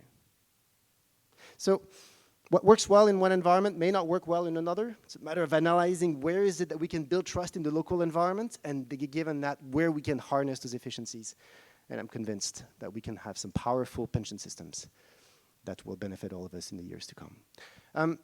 Love to hear your reactions. Any questions, any comments, any different views? Please, we have a first question right here. If we can get a microphone. In the meantime, I'll give you mine. Thank you. Really appreciated the presentation. There's an article literally today in P&I that MetLife did a survey of U.S. corporations, and 90% plan to do PRT. What do you think are the implications for the U.S. pension system? What do you mean by PRT? Pension risk transfer. So selling their defined benefit obligations to insurance companies. Curious if you, are you studying that dynamic, which has been going on in the U.S. for a while? So you see it a lot in the UK too. You see in Canada as well, the market for annuities is really strong these days. And part of that is pension plans, DB schemes saying, we're done. We're closing, we're offloading to insurance company. Part of that is, it's too costly for us, we're done. I'm not convinced that's efficient. I'm not convinced the old plan was efficient per se, but I'm not convinced that the solution that is proposed is more efficient.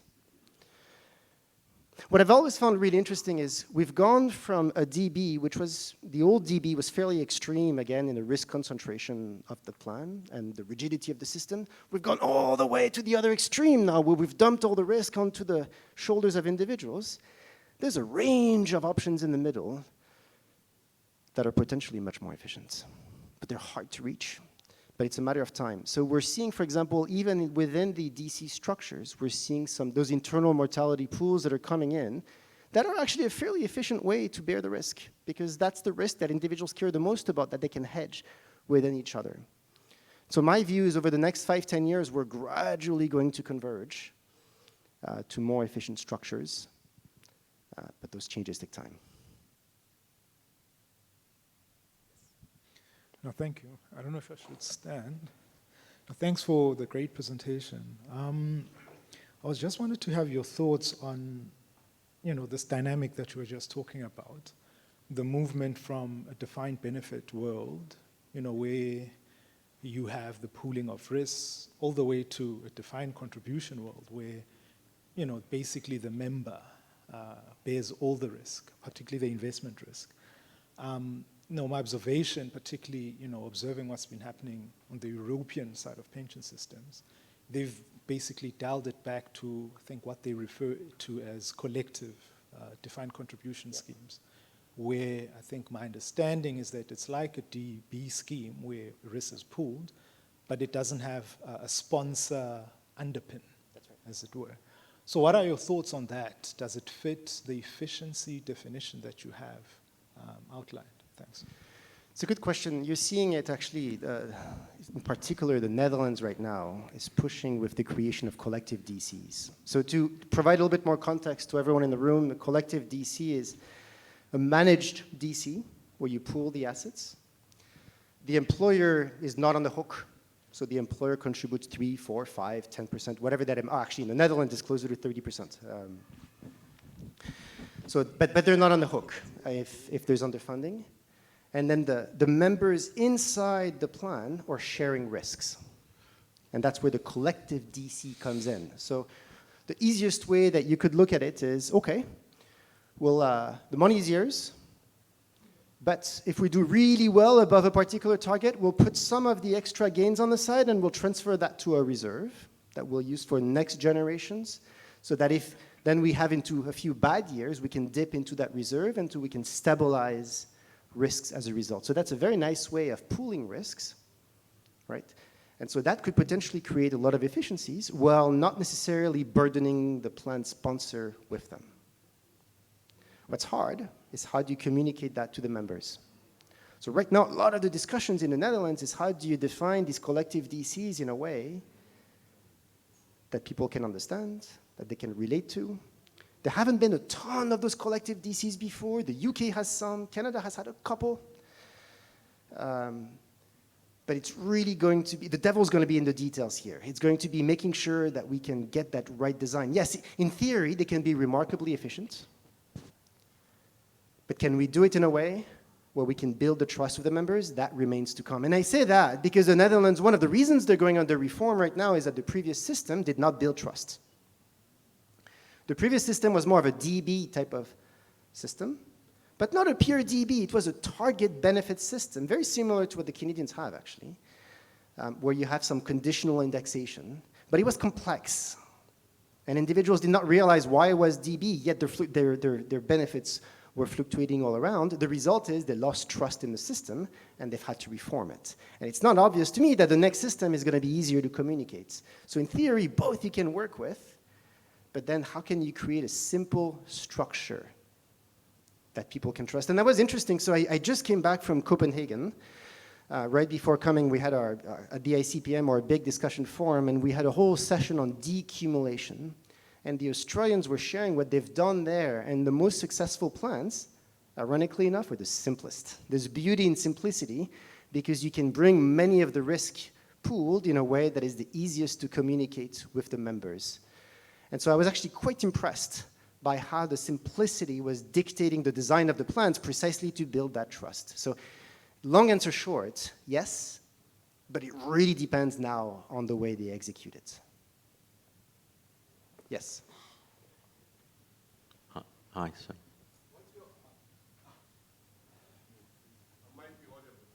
What's your take on pension debt members, rather than obviously buy assets, rather than withdrawing a portion of your pension? So going back to early withdrawals. Personal.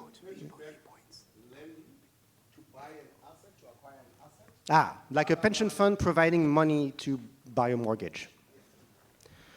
Potentially, as long as suddenly the pension fund is no longer on the hook and subsidizing in ways that they lose control. I mean, you have to go back to the fiduciary mandate of the pension fund, which is to promote a better future for your members. So if you can find a way to generate efficiencies there, I can see why, right? But the question is, are you going to make a huge loss if you're going to go and start lending to members that might ultimately offset your ability to deliver the pensions to them down the roads? If you can combine the two and find that extra efficiencies because you do have the capital, potentially. I haven't seen it done a lot around, and I think part of that is to keep a clean boundary about whatever you can do to deliver cleanly on pensions.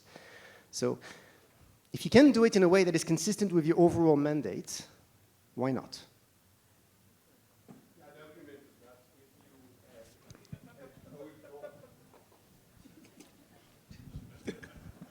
The argument, you can relax some of the rules by actually providing access from members to their pension fund earlier.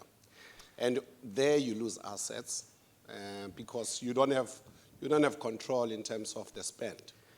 But if it's an asset-backed lending or pension fund-backed lending to acquire an asset, that makes it different. But I see possibly multiple sources of efficiencies. You know the members, you have the collateral there in case there's a default. You have the ability to have a long-term contract, which for pension funds is a good thing when you have a long-term contract. You have the opportunity potentially to schedule it in a way in terms so that the indexation component is in line with the indexation that you need to owe to your members. One of the most difficult aspects from the investment perspective of a pension fund is they don't have all the time the right instruments to hedge their risks. I go back to Canada, the market for 30-year bond, it's pretty thin. So they're going to have to go in all kinds of complex swaps in order to recreate those bonds because those bonds don't exist.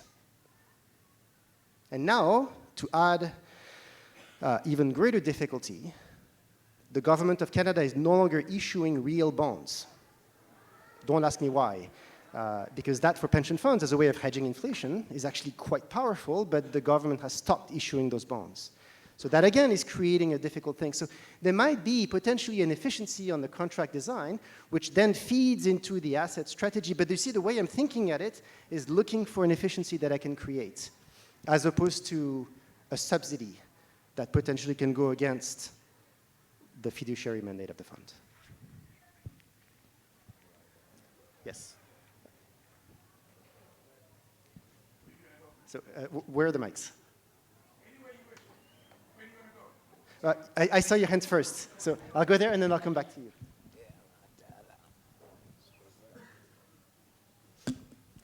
Hi, so this is a comment from my side. I'm from the World Bank, so just putting this in context based on what I'm seeing in other countries, besides DBDC, some countries are just saying, let's just skip the whole thing and just do social pensions. We're still pretty young. Let's start on the social pension. We'll see when the problem becomes bigger, we'll think of the solutions then. So I think it's interesting to also just think about that as a third option and the pros and cons and what happens when you compare it against the DB and DC schemes. And social pension as pay-as-you-go. Yeah, absolutely. So just a pointer that's something that countries also think about. The one thing that I'm seeing in my work as well is that it's important to think of pension system and not necessarily plans because, savings, consumption smoothing, poverty protection, insurance, trying to expect one plan to do it all is too much, and that often leads to all of these questions on is it really sustainable? And the examples, they were excellent examples, but both Canada and Australia have other sort of supporting pieces in the pension plan. So just your reactions to that as well would be great. It's a great point. And in fact, again, I was in Copenhagen right before coming here. We spent time speaking about the Danish pension reform. What was very interesting is that Pillar 2 have switched from DB to DCs. Pillar 1 has not. So ATP remain, they're taking a little bit more risk than before because of the low yields, but very little. And the idea is exactly this. You keep the social safety net and you keep the longevity insurance as you can. You take on the risk elsewhere, but you have to look at the system top down. And in that case, the view from the Danish plans is, look, Pillar 1 is there to provide the longevity risk. If they're already doing that, let's not overload it on Pension 2 if needed. And so I fully agree. It's Asif Mohammed here. A year ago, I spoke to someone, a principal officer for a big retirement fund, about a two-part system, which is early withdrawal, if you might call it that. And his comment was, sure, the workers, it's low-income workers, they're just going to take the money, spend it, whether it's education, whether it's paying off a loan, I don't know, but that's going to happen, and it's going to lead to what you call inefficiency. And last night I had a very interesting discussion, which is quite incidental, and another, I think he's a principal officer, said that he met a member, and the member says he wants his money now, he's about 40, 50 years old or whatever, he wants his money now. And he says, but why do you want your money now? He says, I'm not going to live to age 60. I need to spend it now. I need to do whatever I can now. Why should I keep it till then? And interestingly, he went to go and test that thesis. He went back and he looked at the database. And he saw most of his members, half of his members won't reach that age of retirement. So why keep on saving it in this very efficient system? And who are we to tell them you should do what they want to do? It's a great question because it puts in perspective the whole concept of longevity risk as being a bit of a regressive measure in some ways, because the least wealthy tend to have, on average, the lowest longevity. The wealthiest tend to have the highest longevity, and so if you pool, you tend to have a transfer of wealth, on average, from the poorest to the wealthiest, which is exactly the point that you're referring. So then the question is, how do you do that in a way that is fair? Right? Now, you do have that aspect going on, but you have a lot of the risk going on as well. No matter what, hedging that risk is important.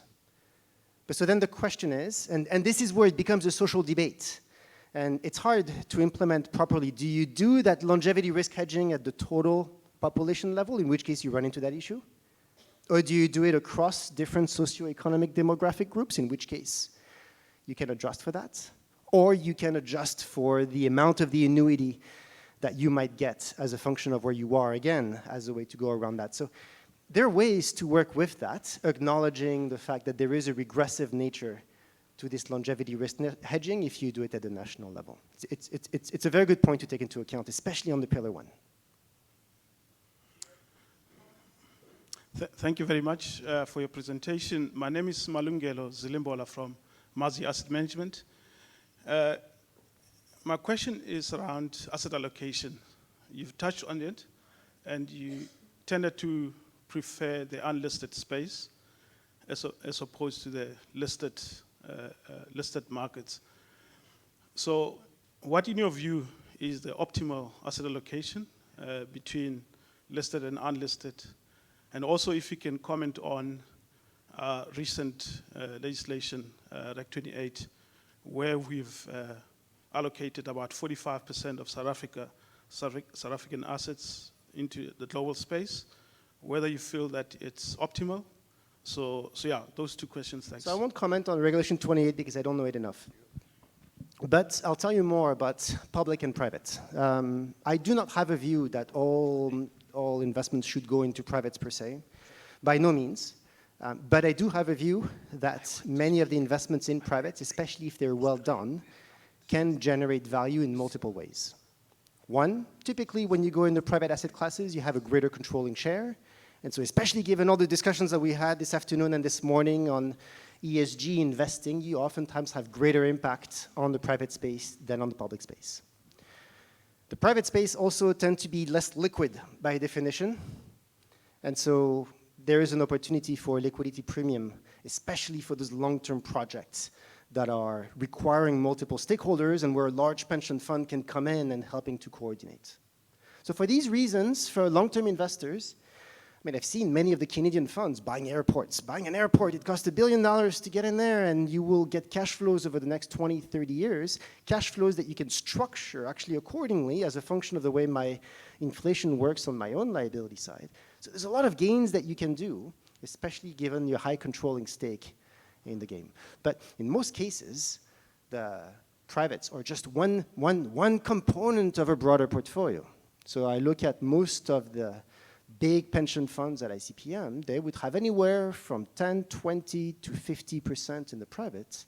You still have a huge component in the liquid public space that are public, that are visible, where you have a lot of data, that are liquid, that you can invest around the world. So typically you will find that the privates tend to be more domestic, where you better understand the information asymmetries, but if you want to go abroad, then you have to go, and typically the public firms will have an easier, broader and easier access universe.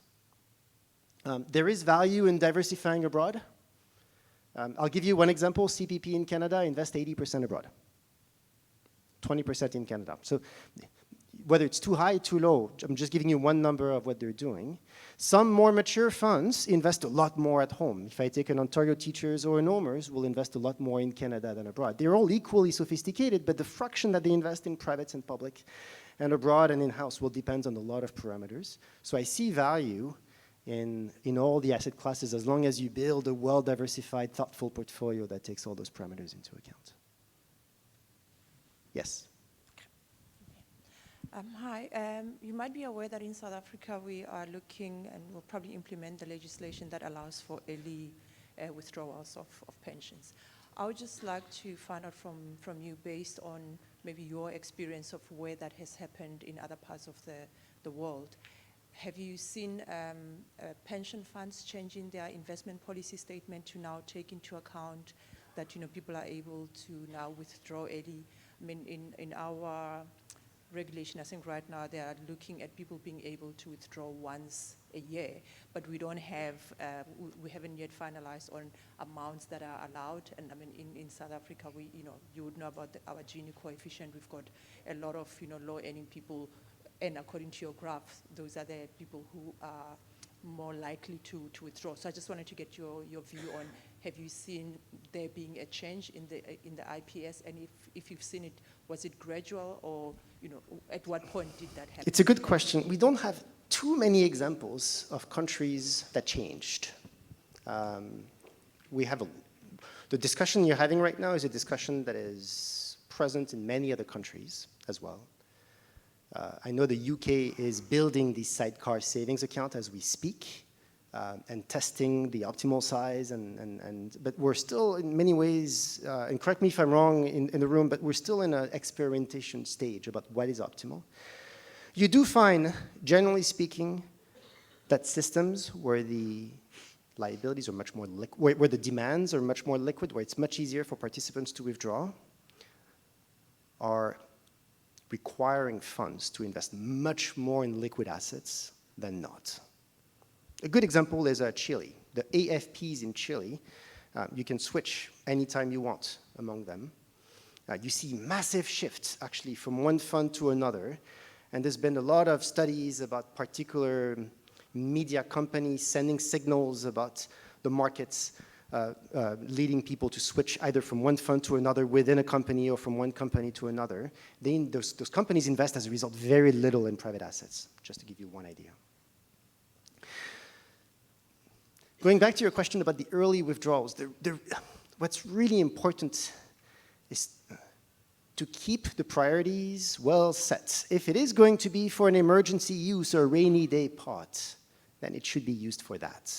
And it should be used together with education so that people understand the consequences of withdrawing those funds, especially since the least educated ones or the least financially literate might be the most keen to do so.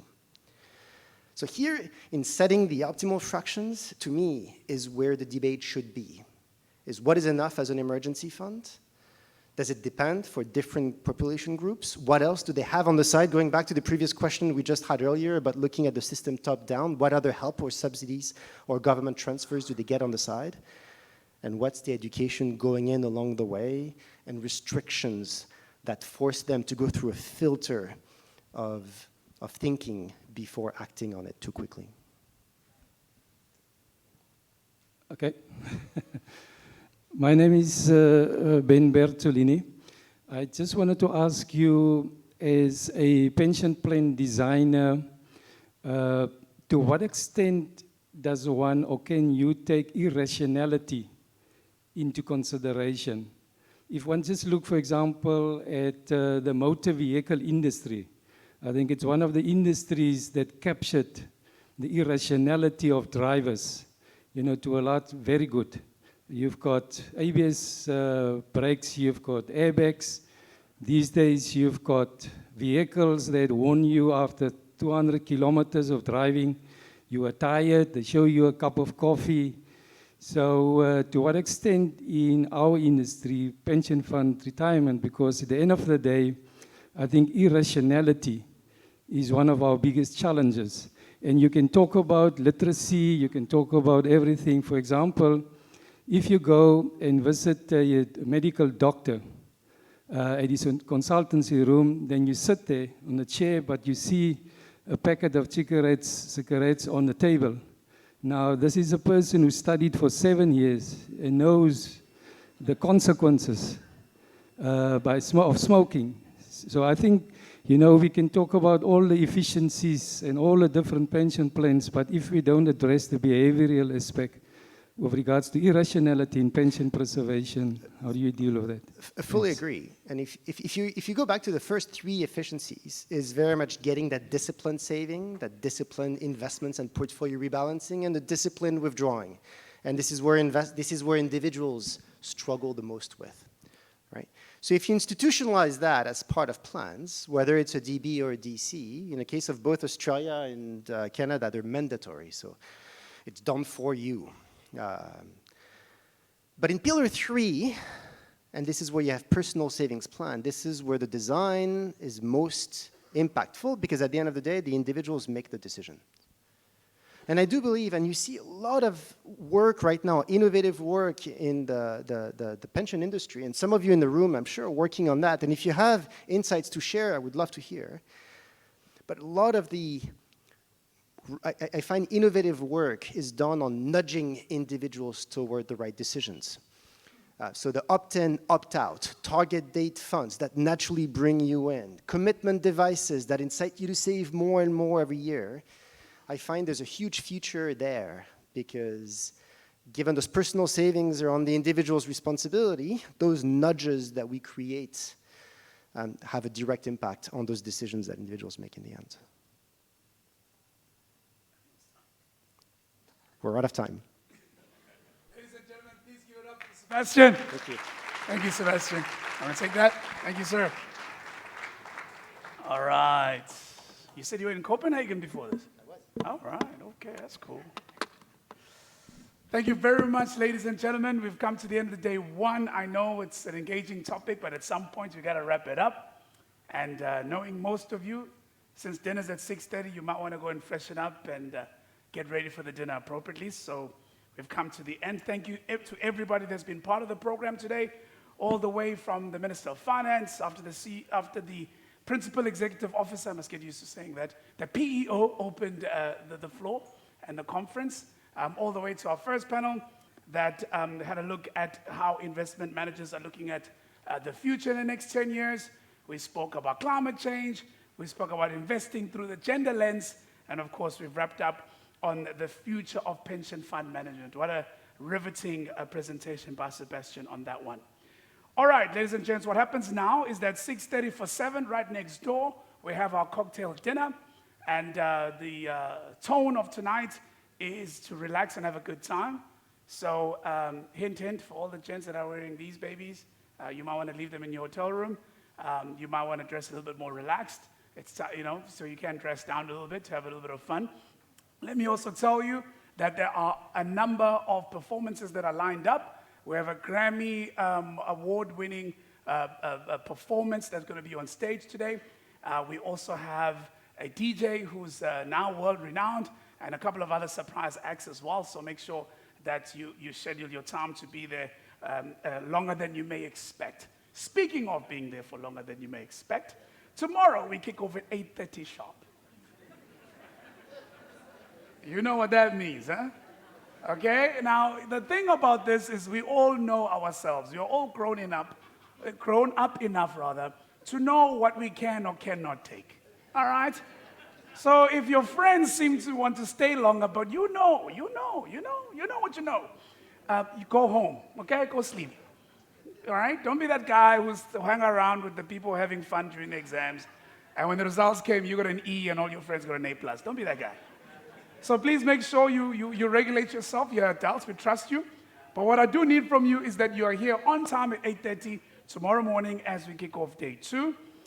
Ladies and gentlemen, I am going to wrap things up. I'm told that there are some refreshments as we leave this hall out into the area where we had our teas and coffees and also our lunch. There are a couple of drinks, so feel free to stick around, maybe have a beer, a glass of wine before you go and freshen up at 6:30 for 7 sharp, Hall D for our cocktail dinner.